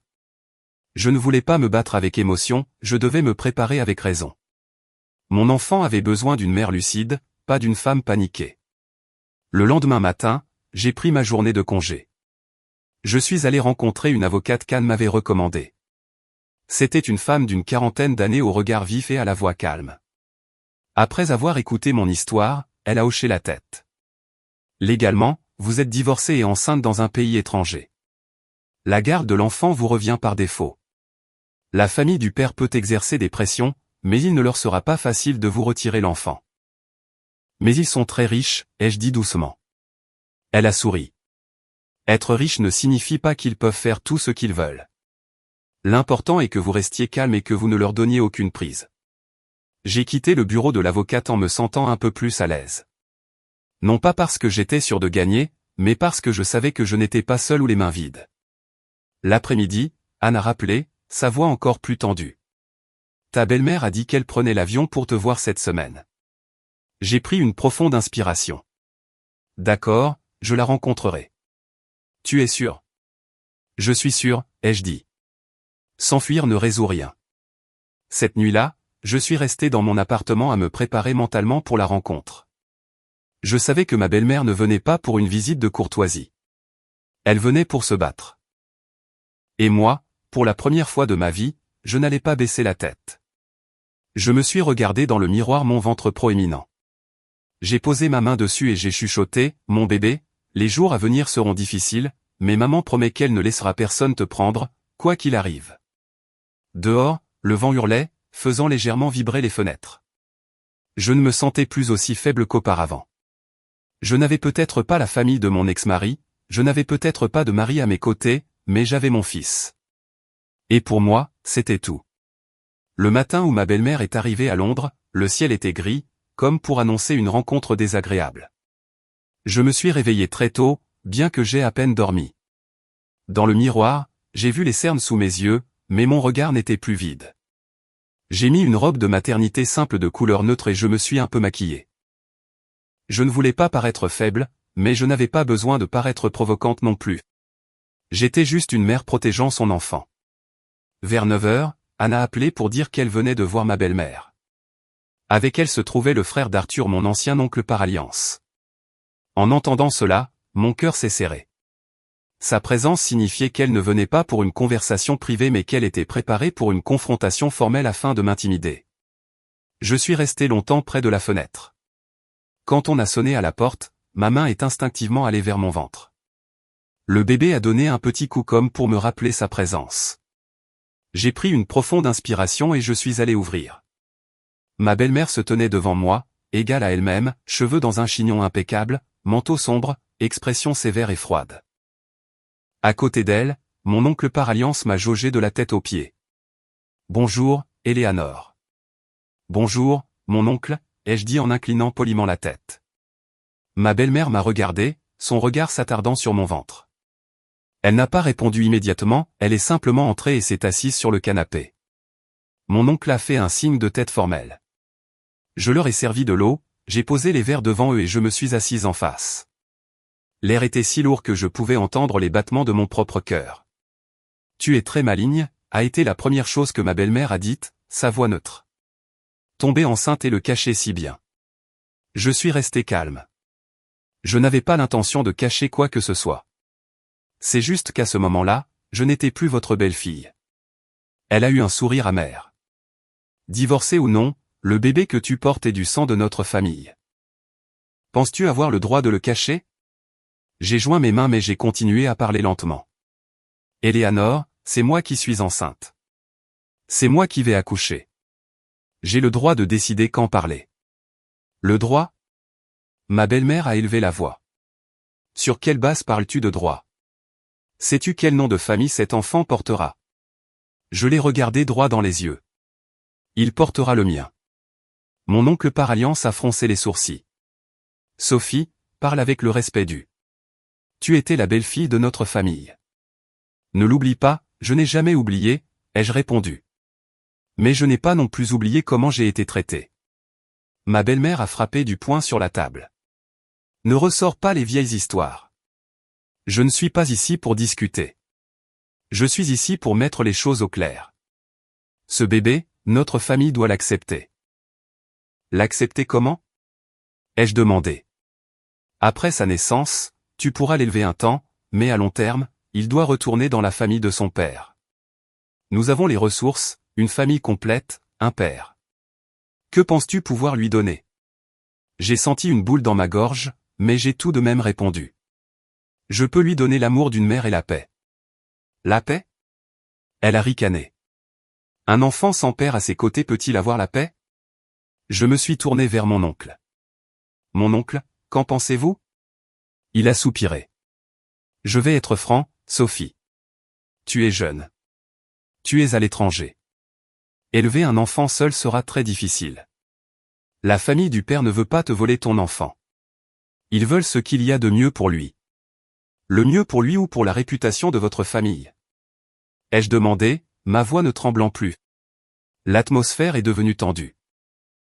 Ma belle-mère m'a regardé, son regard aussi tranchant qu'un couteau. Tu as beaucoup changé. Oui, j'ai dû changer, ai-je répondu. Si je ne l'avais pas fait, je ne serais pas ici aujourd'hui. Elle s'est tue un moment, puis a dit, Ethan vient aussi. J'ai été surprise. Pourquoi vient-il? C'est le père de l'enfant. Il en a le droit, a-t-elle dit de façon définitive. Non, j'ai secoué la tête. Il a le droit de rendre visite à son fils, mais il n'a pas le droit de décider pour moi. Tu es trop têtue, Sophie, a dit ma belle-mère, sa voix plus basse. Tu sais que si notre famille s'y met sérieusement, tu n'auras aucun repos. J'ai levé les yeux vers elle. Je sais, mais je n'ai pas peur. Mon oncle par alliance est intervenu. As-tu bien réfléchi? Une procédure judiciaire prolongée affectera ton état d'esprit, ta grossesse. Seras-tu capable de gérer cela? J'ai posé les deux mains sur mon ventre. Pour mon fils, je le gérerai. Ma belle-mère s'est levée et s'est dirigée vers moi. Elle m'a regardé pendant un long moment, puis a dit d'une voix basse mais percutante, ne pense pas que le fait d'être enceinte soit un bouclier. Notre famille ne manque pas de ressources. Je me suis levé aussi, même si mes jambes tremblaient légèrement. Je n'utilise pas mon enfant comme bouclier. Je suis juste une mère. À cet instant, j'ai vu la colère dans ses yeux, mais peut-être a-t-elle aussi réalisé que je n'étais plus la belle-fille soumise du passé. Très bien, a dit ma belle-mère en ajustant son manteau. Garde le bébé. Mais je te préviens, ce n'est pas fini. Elle s'est retournée et s'est dirigée directement vers la porte. Mon oncle par alliance a soupiré, a secoué la tête et l'a suivi. Il m'a regardé, ses yeux contenant un soupçon de remords. Prends soin de toi. J'ai hoché la tête sans rien dire de plus. Quand la porte s'est fermée, mes jambes ont lâché. Je me suis effondré sur le canapé, et les larmes sont venues non pas de peur, mais de la tension accumulée. J'ai serré mon ventre et j'ai sangloté. Mon bébé. Maman a bien fait aujourd'hui. Le bébé a donné quelques petits coups rythmés. J'ai souri à travers mes larmes. Ce soir-là, Ethan a appelé. Je ne voulais pas répondre, mais j'ai fini par le faire. Sophie, je suis arrivé. Sa voix était fatiguée. Je veux te voir. Pourquoi, ai-je demandé. Je veux parler correctement, a-t-il dit d'une voix basse, de notre fils. Je me suis tué un moment, puis j'ai répondu. D'accord, mais juste parler. Pas de pression. Nous avons convenu de nous retrouver dans un café tranquille. Quand Ethan est entré, je l'ai à peine reconnu. Il était plus mince, son regard n'avait plus son assurance habituelle. Comment vas-tu, a-t-il demandé. Je vais bien, ai-je répondu. Son regard s'est posé sur mon ventre, plein de complexité. Est-ce que le bébé va bien? Il va bien. Ethan s'est assis, les mains jointes. Sophie, je suis tellement désolé. Vraiment. Je n'avais jamais imaginé que les choses en arriveraient là, a-t-il continué. Je ne savais pas que tu étais enceinte. Si tu l'avais su, qu'aurais-tu fait, ai-je demandé. Ethan est resté silencieux. Puis il a dit sincèrement, nous aurions probablement divorcé quand même. Mais je ne t'aurais pas laissé partir si loin. J'ai souri tristement. Alors, quelle est la différence? Il a baissé la tête. J'ai eu tort. Tu as eu très tort, ai-je dit doucement. Mais ce n'est pas le moment de parler de qui a raison ou tort, Sophie. Il a levé les yeux. Je ne veux pas me battre contre toi pour notre fils. Je veux juste pouvoir être un père. Je l'ai regardé dans les yeux. Alors, as-tu le courage de tenir tête à tes parents? As-tu le courage de dire que l'enfant est à moi pour l'élever et que tu ne feras que lui rendre visite? Il est resté silencieux pendant un très long moment. Ce silence m'a glacé le cœur. J'ai compris. Je me suis levé. Quand tu auras ce courage, alors nous parlerons. Je suis sorti sans me retourner. Cette fois, je n'ai pas pleuré. J'avais l'habitude de trouver mes propres réponses. Cette nuit-là, je suis resté au lit à penser à ce qui se passerait ensuite. Je savais que la tempête n'était pas encore finie, mais au moins je n'avais pas reculé.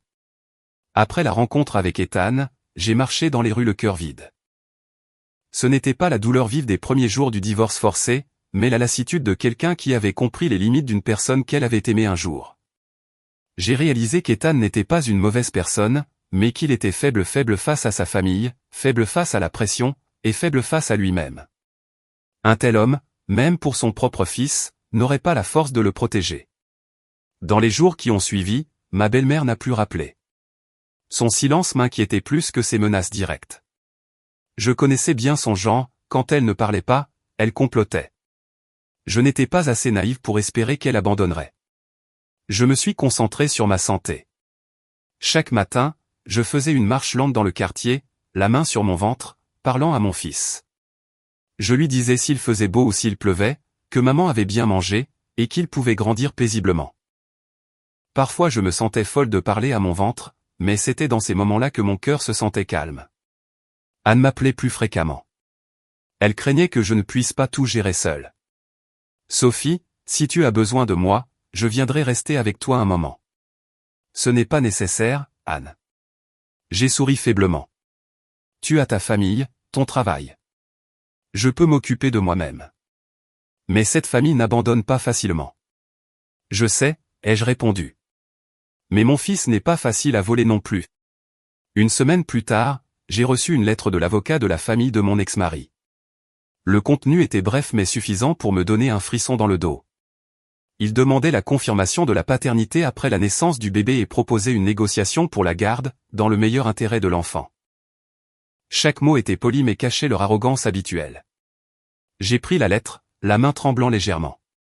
Je n'avais pas peur de la procédure judiciaire, mais je craignais que le stress prolongé n'affecte mon fils. J'ai appelé mon avocate. Après avoir écouté, elle a simplement dit « Il teste votre réaction ». Que dois-je faire, ai-je demandé. Ne répondez pas tout de suite. Laissez-les s'impatienter, a-t-elle dit. Plus vous resterez calme, plus ils perdront leur avantage. Cette nuit-là, Ethan a rappelé. Cette fois, sa voix était plus sérieuse, sans le ton suppliant. Sophie, je sais que mes parents t'ont envoyé une lettre. Oui, ai-je répondu. Je ne suis pas impliqué là-dedans, a-t-il dit rapidement. Je ne veux plus de tension. J'ai eu un sourire triste. Tu n'es pas impliqué, mais tu ne les arrêtes pas non plus. Ethan resta silencieux, puis dit d'une voix basse, Sophie, je m'inquiète sincèrement pour toi. Ma mère a engagé un avocat très influent. Ne sois pas têtu. Ethan, j'ai prononcé son nom, la voix assurée. T'es-tu déjà demandé pourquoi j'insiste pour garder mon fils? Parce que c'est ton fils, a-t-il répondu. Ce n'est pas seulement ça, ai-je dit. C'est parce que si je cède une fois de plus, je cesserai d'être moi-même. J'ai déjà cédé une fois, j'ai accepté de partir discrètement. Cette fois-là, j'ai perdu un mari. Si je cède cette fois, je perds mon fils, et je n'y survivrai pas, Ethan soupira. Je ne veux pas te voir souffrir. Mais tu ne fais rien non plus pour que je souffre moins, ai-je dit directement. Tu as choisi de rester au milieu, et rester au milieu, c'est laisser les autres décider pour toi. Il ne put rien répliquer. Il a juste dit « désolé » et a raccroché. Cette fois, mon cœur n'attendait rien de lui. À 6 mois, j'ai commencé à me sentir nettement plus lourde. Mon dos me faisait souffrir, mes pieds enflaient et mes nuits étaient courtes. Mais chaque fois que je passais une échographie et que j'entendais le cœur de mon fils battre en rythme, je sentais que tout cela en valait la peine. Le médecin m'a conseillé d'éviter le stress, mais c'était plus facile à dire qu'à faire. Comment ne pas être stressé en sachant que des gens attendaient que je fasse un seul faux pas? Un après-midi, en revenant d'une visite de contrôle, Anne a appelé, agitée. Sophie, ta belle-mère m'a appelé. Sa voix était tendue. Je m'en doutais, ai-je dit. Elle a été directe. Elle a dit, si vous ne coopérez pas, elle enverra quelqu'un rester près de vous et surveiller vos moindres faits et gestes. Je me suis arrêté net. Me surveiller? Oui. Anne baissa la voix. Pour trouver une faille. Pour prouver que tu n'as pas les conditions requises pour élever ton fils. J'ai serré les poings. Ce sentiment d'invasion m'a donné la nausée, mais je ne me suis pas laissé paniquer. Anne, écoute-moi, ai-je dit. S'ils font ça, ils montrent leur jeu. Je ne vais pas m'enfuir. Tu es sûr, s'inquiéta Anne. Je suis sûr, ai-je répondu. Je n'ai rien fait de mal. Je n'ai pas peur. Quelques jours plus tard, j'ai effectivement remarqué une présence étrange dans mon quartier. Une femme d'âge mûr vêtue discrètement, qui passait beaucoup de temps au café d'en face, le regard toujours tourné vers moi. Je n'avais pas besoin de deviner qui l'avait envoyé. Je ne l'ai pas évité. J'ai continué mes promenades, je me suis rendu à mes rendez-vous, j'ai vécu ma vie normalement. Je voulais qu'ils voient que je n'étais pas une mère négligente, et encore moins la femme légère qu'ils avaient autrefois essayé de dépeindre. Une fois, en revenant du supermarché, la femme m'a abordé. « Vous êtes Sophie, n'est-ce pas ?» a-t-elle demandé d'un ton amical. « Oui, c'est moi », ai-je répondu. « Je suis une connaissance de la famille paternelle de votre fils », sourit-elle. « Je voulais juste voir comment vous alliez. » Je l'ai regardé droit dans les yeux. « Si vous voulez savoir comment je vais, veuillez contacter mon avocat. » Son sourire s'évanouit. Elle a reculé sans dire un mot de plus. Ce soir-là, j'étais épuisé. Je m'assis sur le lit, caressant mon ventre, et les larmes vinrent sans que je m'en rende compte. « Mon fils, murmurai-je. Est-ce que je suis égoïste de ne pas te donner une famille complète ?» Il ne répondit pas, mais ses légers coups de pied me serrèrent la gorge. « Mais si je retournais là-bas, tu vivrais dans une famille où ta mère doit baisser la tête, vivre dans la peur. Je ne veux pas que tu grandisses dans cet environnement, continuai-je. Je veux que tu vois ta mère comme quelqu'un de fort, pas de résigné. » Cette nuit-là, j'ai rêvé que je me tenais entre deux portes. D'un côté se trouvait le domaine familial où ma belle-mère attendait, le regard froid. De l'autre se trouvait une longue route où seul mon fils et moi marchions main dans la main. Sans hésiter, j'ai choisi la deuxième route. Le lendemain matin, Ethan m'a envoyé un SMS, « Sophie, je vais reparler à mes parents. » Je l'ai lu mais je n'ai pas répondu. Je ne croyais plus aux promesses qui ne se concrétisaient jamais. À la fin du mois, mon avocat m'a appelé. L'autre partie demande une réunion pour négocier directement. « Ton ex-mari et sa mère seront présents, dit-elle. »« J'accepte, » ai-je répondu après un moment de réflexion. « Mais à une condition, tout ce qui sera convenu doit être mis par écrit. » Elle eut un petit sourire. « Tu fais ce qu'il faut. » Je savais que la prochaine réunion serait une véritable bataille. Ce ne serait plus des insinuations, mais une confrontation directe entre moi et la femme qui m'avait autrefois traité comme une étrangère. Ce soir-là, j'ai appelé Anne. « Je pense que les jours à venir vont être très tendus, » ai-je dit. Anne resta silencieuse un moment, puis dit, « Sophie, je ne te conseille plus de céder. Tu es arrivée jusqu'ici. Je sais. » J'ai regardé par la fenêtre la lumière pâle des lampadaires. Cette fois, j'irai jusqu'au bout. J'ai posé ma main sur mon ventre et j'ai pris une grande inspiration. Mon fils continuait d'y grandir jour après jour, et tant qu'il serait en moi, j'aurais la force de rester debout. La réunion de négociation a été fixée à une fin d'après-midi en semaine. Je suis arrivé 10 minutes en avance, non pas par anxiété, mais parce que je ne voulais pas qu'il me voie arriver précipitamment, comme si j'étais en position de faiblesse. Je me suis assise le dos bien droit, les mains sur mon ventre, sentant chaque mouvement de mon fils. À 6 mois et demi, il était déjà assez grand pour que je sache que je n'étais plus seul. Ethan est arrivé quelques minutes après moi. Il est entré, son regard m'a effleuré pour se poser sur mon ventre, une lueur de confusion dans les yeux. Il était plus mince, le visage tiré, manquant de l'assurance de l'homme qui se tenait autrefois entre deux femmes, pensant pouvoir tout contrôler. « Tu es là tôt » dit-il doucement. « Oui » ai-je répondu, sans soutenir son regard longtemps. Peu après, ma belle-mère et mon oncle par alliance sont entrés. Elle était la même, sa démarche déterminée, son regard acéré. Elle ne m'a pas salué, a juste fait un signe de tête à Ethan et s'est assise sur la chaise d'en face. L'oncle s'est assis à côté d'elle, le visage sérieux, mais plus retenu que la dernière fois. Mon avocat et leur avocat étaient également présents. Une fois tout le monde assis, l'air dans la pièce devint si lourd que je pouvais entendre le ronronnement du climatiseur. « Pouvons-nous commencer » demanda l'avocat adverse formellement. Ma belle-mère croisa les bras et me regarda directement. « Je vais être direct. Je n'aime pas tourner autour du pot. »« Moi non plus » ai-je répondu, en gardant une voix calme. Elle eut un sourire narquois. « Bien. Cet enfant, que cela vous plaise ou non, est le petit-fils de notre famille. Cela ne changera pas » j'ai hoché la tête. Je n'ai jamais nié son ascendance. Alors c'est simple, dit-elle. Après sa naissance, vous nous le remettrez pour que nous l'élevions. Vous aurez un droit de visite. Ethan se tourna vers moi, l'inquiétude lisible sur son visage. J'ai pris une grande inspiration et j'ai dit lentement, je ne suis pas d'accord. Ne soyez pas hâtive, répliqua ma belle-mère. Notre famille fournira un soutien financier complet. Vous ne manquerez pas d'argent, mais il vous manque une famille convenable pour l'enfant. Éléanore, je l'ai regardée directement. Une famille convenable n'est pas celle où il y a le plus d'argent, mais celle où les gens n'ont pas à vivre dans la peur. L'atmosphère devint tendue. L'oncle s'éclaircit légèrement la gorge, comme pour apaiser la tension. Sophie, calme-toi. Nous pensons tous au bien-être de l'enfant. Je pense au bien-être de mon fils, ai-je répondu. Nous avons simplement des idées différentes de ce que cela signifie. Mon avocat intervint, selon la loi, ma cliente a les pleins droits de garde. L'autre partie n'a droit à des visites que si un accord est conclu. La loi est une chose. La réalité en est une autre, ricana ma belle-mère. J'ai serré les poings mais j'ai gardé une voix ferme. Je respecte la loi, et je me respecte moi-même. Ethan finit par prendre la parole, la voix basse. Maman, je pense que nous devrions laisser Sophie élever notre fils. Le silence se fit dans la pièce. Ma belle-mère tourna brusquement la tête vers Ethan. Que as-tu dit? Ethan déglutit et continua lentement mais clairement. Je sais que j'ai fait beaucoup d'erreurs, mais Sophie est la mère. Elle en a le droit. Ma belle-mère frappa du poing sur la table. T'a-t-elle ensorcelé? As-tu oublié qui t'a élevé?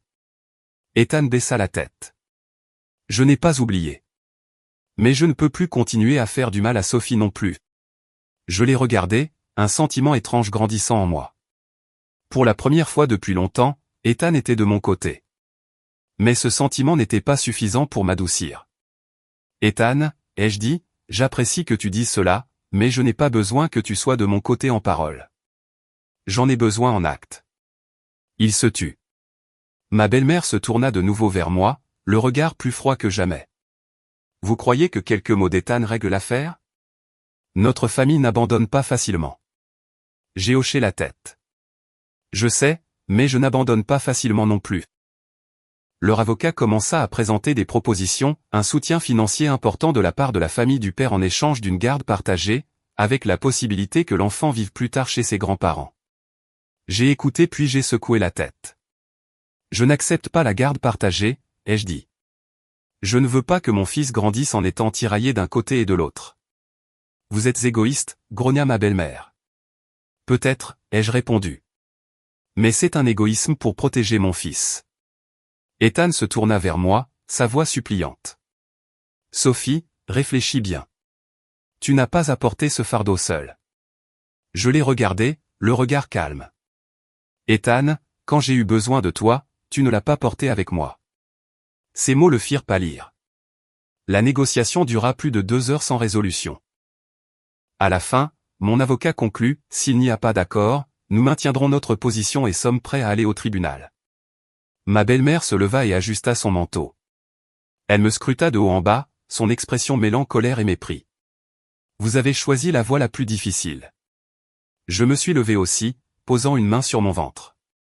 J'ai choisi la voie que je ne regretterai pas, elle ne dit rien de plus, se retourna et sortit. L'oncle soupira, secoua la tête et la suivit. Ethan resta en arrière, me regardant longuement. Sophie. Va-t'en, Ethan, ai-je dit. Garde tes forces pour la personne que tu as choisie. Il resta figé quelques secondes, puis partit. Je l'ai regardé s'en aller. Cela ne faisait plus mal. Je ressentais seulement un vide qui s'était enfin refermé. Quand tout le monde fut parti, je me suis assise, épuisée. Mon avocat posa une main sur mon épaule. Tu as très bien fait. J'ai souri faiblement. J'ai juste fait ce qu'une mère doit faire. Je suis sorti de la pièce et je suis resté longtemps dans le couloir, respirant profondément. Mon fils donna un petit coup comme pour m'encourager. J'ai caressé mon ventre et murmuré, je n'abandonne pas, je savais que cette bataille n'était pas terminée. Mais après ce jour-là, j'ai réalisé une chose, je n'avais plus peur d'eux. La peur n'existe que là où il y a de l'hésitation, et j'avais déjà fait mon choix. Après la négociation, je suis rentré à l'appartement complètement vidé non pas à cause des arguments, mais parce que j'avais dû contrôler chaque mot, chaque respiration, pour ne pas m'effondrer devant eux. J'ai fermé la porte et je me suis appuyé contre elle pendant longtemps. Dans le silence, j'ai senti mon fils bouger, ses petits coups fermes, comme pour me rappeler que tous mes efforts avaient une raison d'être. Les jours suivants furent pesants. Je limitais mes sorties, n'allant qu'aux visites de contrôle pour rentrer aussitôt. La femme qui me surveillait était toujours là, mais son regard était différent, plus prudent. Peut-être avait-elle réalisé que je n'étais pas facilement intimidable. Je ne faisais rien de mal, il n'avait donc aucun moyen de me calomnier. Ethan n'a plus rappelé. Je ne sais pas si c'était par lassitude ou sur les ordres de sa mère, mais le silence m'a apporté une certaine paix. Au moins, je n'avais plus à faire face à des excuses timides et des promesses sans poids. Anne appelait tous les soirs. Elle devinait à ma voix que j'étais fatigué. « Sophie, tu as maigri, disait-elle. C'est la grossesse, souriais-je. Ne présume pas de tes forces, conseillait-elle. Tu vas bientôt accoucher.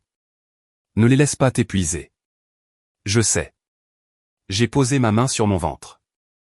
J'ai mon fils. Je ne peux pas me permettre de tomber. Un matin, j'ai reçu un appel de la clinique. Le médecin m'a dit que mes dernières analyses montraient des signes de prééclampsie légère et que je devais être surveillé de près et éviter tout stress. En entendant cela, mon cœur a sombré. Après tant de jours à être forte, mon corps montrait enfin des signes de faiblesse. J'ai immédiatement appelé Anne. Quand elle l'a appris, elle s'est montrée très inquiète. « Ce n'est pas bon, Sophie. Tu as sérieusement besoin de repos. Je prends mes dispositions pour venir te rejoindre. » Non, Anne, je l'ai arrêté. Je vais bien. Le médecin a dit que c'était léger. Mais ce soir-là, je n'ai pas pu garder mon sang-froid. Je me suis assise sur le lit en regardant les résultats des tests, et les larmes sont venues sans que je m'en rende compte.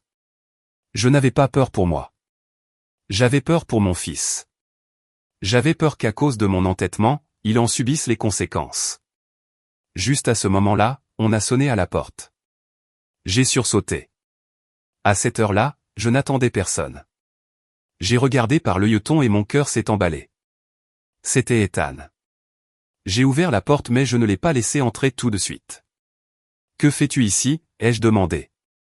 Ethan m'a regardé, les yeux pleins d'inquiétude. « J'ai appris que tu n'allais pas bien. »« Qui te l'a dit ?» ai-je exigé de savoir.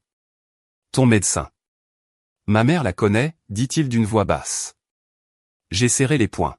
« Va-t'en. »« Sophie, laisse-moi entrer. »« Juste une minute, supplia-t-il. » J'ai hésité mais j'ai fini par ouvrir la porte. Il est entré et s'est tenu maladroitement au milieu du salon comme un étranger. Son regard se posa sur mon ventre, plein de douleur. « Tu as l'air très fatigué, dit-il. Pourquoi ne me l'as-tu pas dit ? » Je n'en ai pas l'obligation, ai-je répondu. Ethan soupira. Je sais que je n'en ai plus le droit, mais Sophie, s'il te plaît, ne porte pas tout cela toute seule. Je l'ai regardée, la voix lasse. Que veux-tu que je fasse ? Que je remette mon fils à ta famille ? Non. Il secoua la tête. Je veux au moins pouvoir prendre soin de toi en ce moment. J'ai souri tristement. Prendre soin de moi comment ? En restant au milieu entre moi et ta mère ? Ethan baissa la tête pendant un long moment. Puis, d'une voix basse, il dit, « Je me suis disputé avec ma mère. » Je lui ai dit, « Si elle continue à te mettre la pression, je n'accepterai aucun des arrangements de la famille.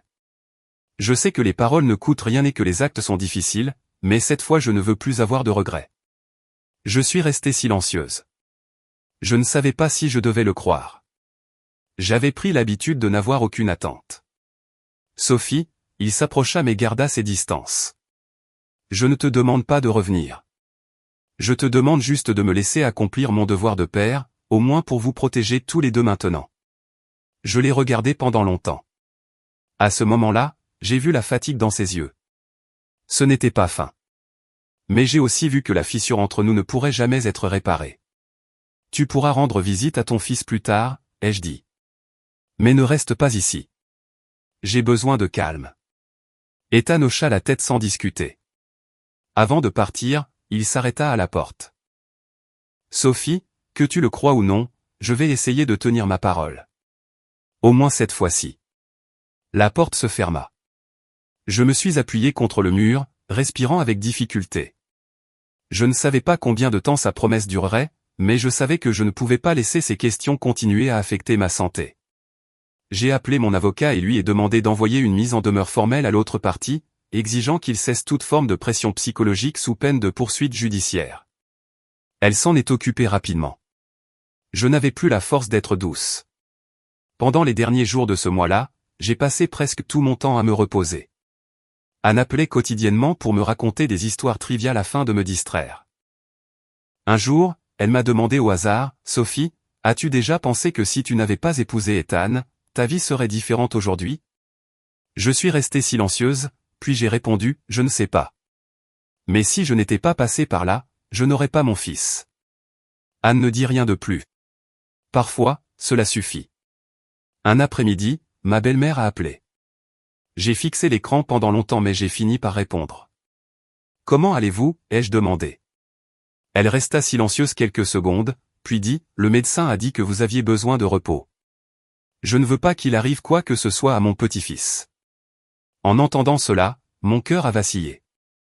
C'était la première fois qu'elle parlait de mon fils avec ce ton dans la voix. « Moi non plus » ai-je dit doucement. « Je vais tout suspendre pour le moment » continua-t-elle.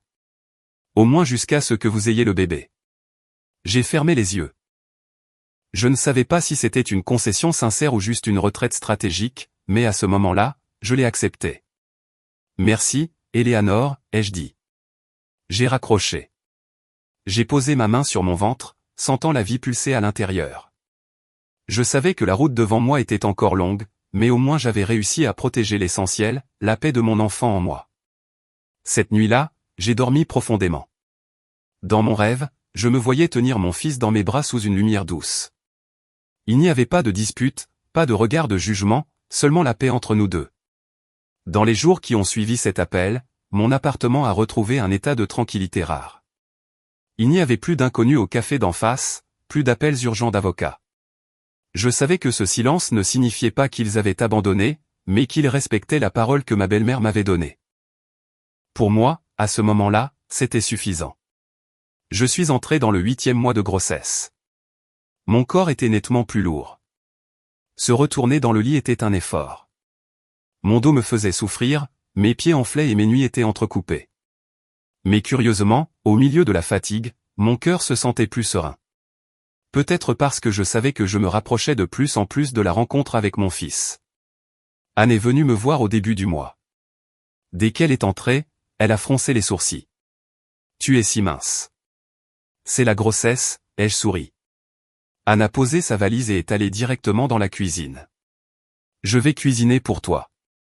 À partir de maintenant, il t'est interdit de manger à la va-vite. » Je l'ai regardé s'affairer dans la cuisine. L'odeur d'une soupe chaude a rempli l'appartement, et soudain, mes yeux m'ont brûlé. Cela faisait longtemps que je n'avais pas ressenti ce que c'était que d'être soigné inconditionnellement, sans arrière-pensée. Ce soir-là, nous étions assises sur le canapé. Anne a posé sa main sur mon ventre et a senti le bébé bouger. « Il est fort » a-t-elle ri. « Il sera têtu comme moi » ai-je dit. Anne se tourna vers moi, la voix plus basse. « Sophie, as-tu peur ? L'accouchement approche. » Je suis restée silencieuse un moment, puis j'ai dit honnêtement, « J'ai peur de la douleur. Peur de ne pas être une bonne mère. Peur d'être seule. » Anne m'a serré la main. « Mais tu as quand même choisi cette voie. » Oui. J'ai hoché la tête. Parce que si je ne l'avais pas fait, je le regretterais pour le reste de ma vie. Quelques jours plus tard, Ethan a envoyé un message. Juste une phrase, « Prends soin de toi.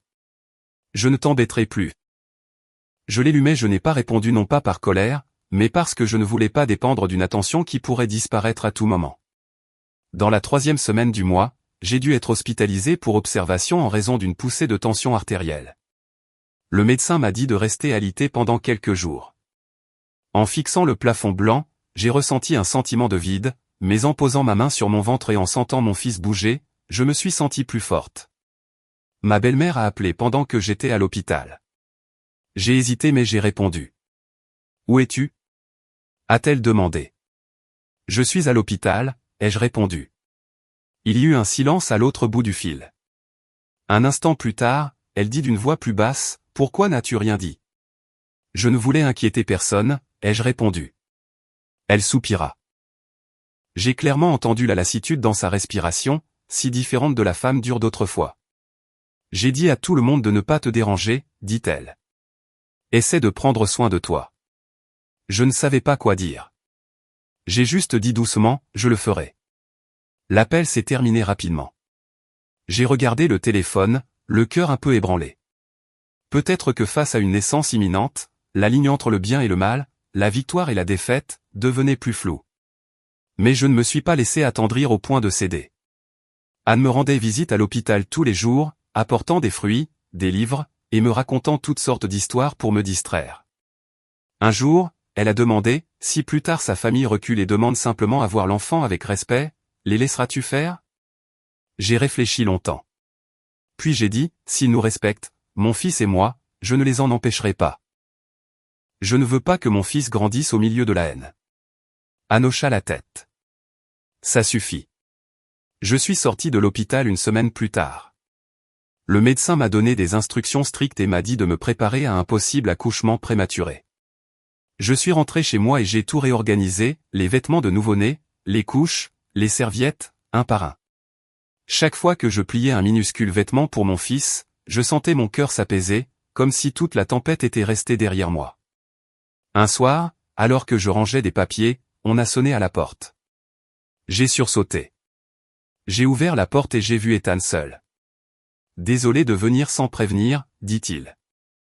Je voulais juste te donner ça. » Il me tendit une enveloppe. À l'intérieur se trouvait une déclaration signée par lui confirmant qu'il respectait mon droit de garde sur notre fils, qu'il ne contesterait pas et n'exercerait plus aucune pression, et qu'il demandait seulement à être autorisé à des visites en vertu d'un accord futur. J'ai regardé le papier pendant longtemps. « Ta mère est-elle au courant de cela ?» ai-je demandé. Ethan secoua la tête. « J'ai fait ça tout seul. C'est ma responsabilité. » J'ai levé les yeux vers lui. Cette fois, je n'ai pas vu l'hésitation habituelle dans ses yeux. « Merci, » ai-je dit. « Mais ce papier n'a de valeur que si tu tiens ta parole. » Ethan hocha la tête. Il resta encore un peu, puis partit. J'ai fermé la porte, je me suis appuyé contre elle et j'ai soupiré. Je ne savais pas de quoi l'avenir serait fait, mais au moins je voyais une lueur de clarté au milieu de la confusion. Cette nuit-là, mon fils a bougé plus que d'habitude. J'ai posé ma main sur mon ventre et j'ai murmuré, « Mon bébé, nous allons bientôt nous rencontrer. » Je ne ressentais plus la même peur qu'avant. Je savais que je n'étais pas parfaite, mais j'étais assez déterminée pour ne laisser personne décider à ma place. Le lendemain, j'ai reçu un SMS d'Anne, « Tout est prêt, future maman. » J'ai souri et répondu, « Tout est prêt. » J'ai regardé par la fenêtre. La douce lumière du matin se répandait dans le salon. J'ai réalisé que le plus dur était peut-être derrière moi. Devant moi se trouvait un nouveau voyage pas facile, mais un voyage que j'avais choisi avec tout l'amour d'une mère. Les contractions ont commencé une nuit alors que la ville dormait encore. Je me suis réveillé avec un pincement aigu dans le bas de l'abdomen. Ce n'était pas violent, mais c'était assez clair pour que je sache que le moment était venu. Je me suis assise, j'ai pris une grande inspiration et j'ai posé ma main sur mon ventre. Mon fils a donné un petit coup, un signal familier, étrangement calme. « Mon bébé » murmurai-je, la voix tremblante mais le cœur ferme. « Nous allons nous rencontrer. » J'ai d'abord appelé Anne. Le téléphone avait à peine sonné une fois qu'elle a répondu. « Anne, j'ai des douleurs. »« Je pense que je vais accoucher », ai-je dit succinctement. « Reste là. »« 5 minutes » cria-t-elle avant de raccrocher. Je me suis habillé et j'ai attrapé le sac d'hôpital qui était prêt depuis des semaines. Tout s'est passé vite mais sans panique. Je n'ai pas pleuré.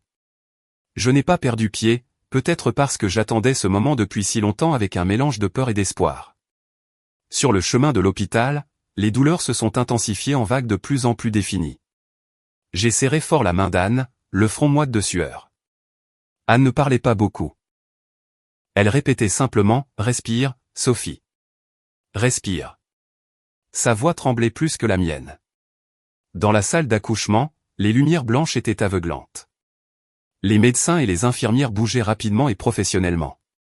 J'entendais leur voix. J'entendais les battements de cœur de mon fils sur le moniteur. À chaque contraction, je fermais les yeux, je serrais les dents et je poussais de toutes mes forces. Il y a eu un moment où la douleur a atteint son paroxysme et où j'ai cru que je ne pourrais pas continuer. J'ai commencé à pleurer et j'ai appelé doucement le nom de mon fils. Et comme s'il me répondait, une force immense m'a envahi. Un instinct de mère m'a guidé. Le cri de mon fils a résonné dans cet espace blanc, fragile mais clair. Je me suis figé. Tous les autres sons ont disparu. Le médecin s'est approché et a posé mon fils sur ma poitrine. « C'est un garçon », sourit-elle. J'ai regardé son petit visage rouge et ridé, ses yeux encore fermés, et les larmes sont venues de manière incontrôlable. J'ai doucement touché sa joue, la main tremblante. « Bienvenue, mon fils », murmurai-je. À ce moment-là, toute la douleur, toute l'humiliation, toutes les longues nuits de peur se sont dissoutes. Je n'étais plus la femme qu'on avait laissée derrière. J'étais une mère. Anne était à mes côtés, les yeux rouges. Elle m'a serré la main, la voix étranglée. « Sophie, tu as été incroyable. » J'ai souri, épuisée mais heureuse.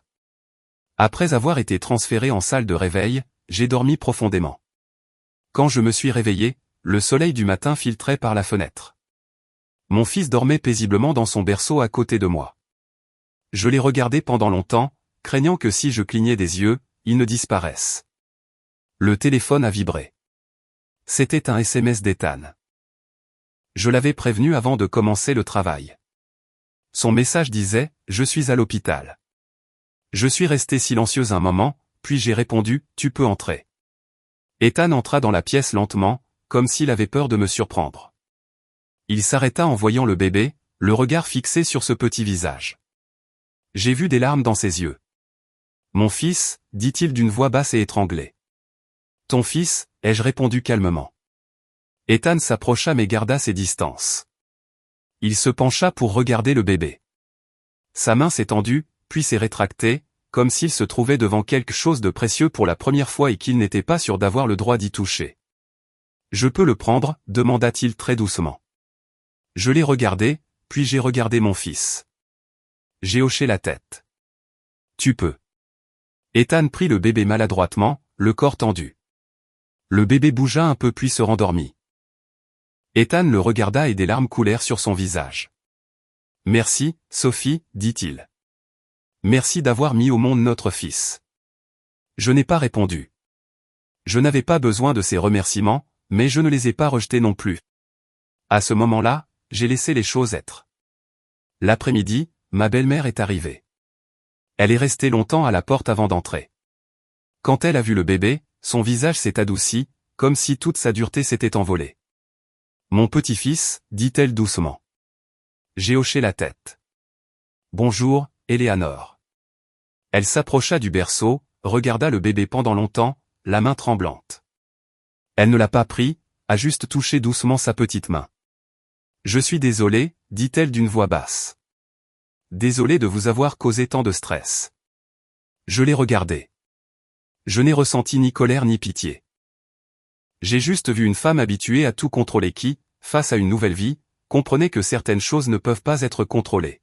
« Je veux juste que vous nous laissiez en paix », ai-je dit, pour que mon fils puisse grandir normalement.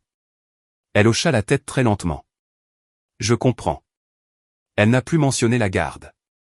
N'a apporté aucune condition.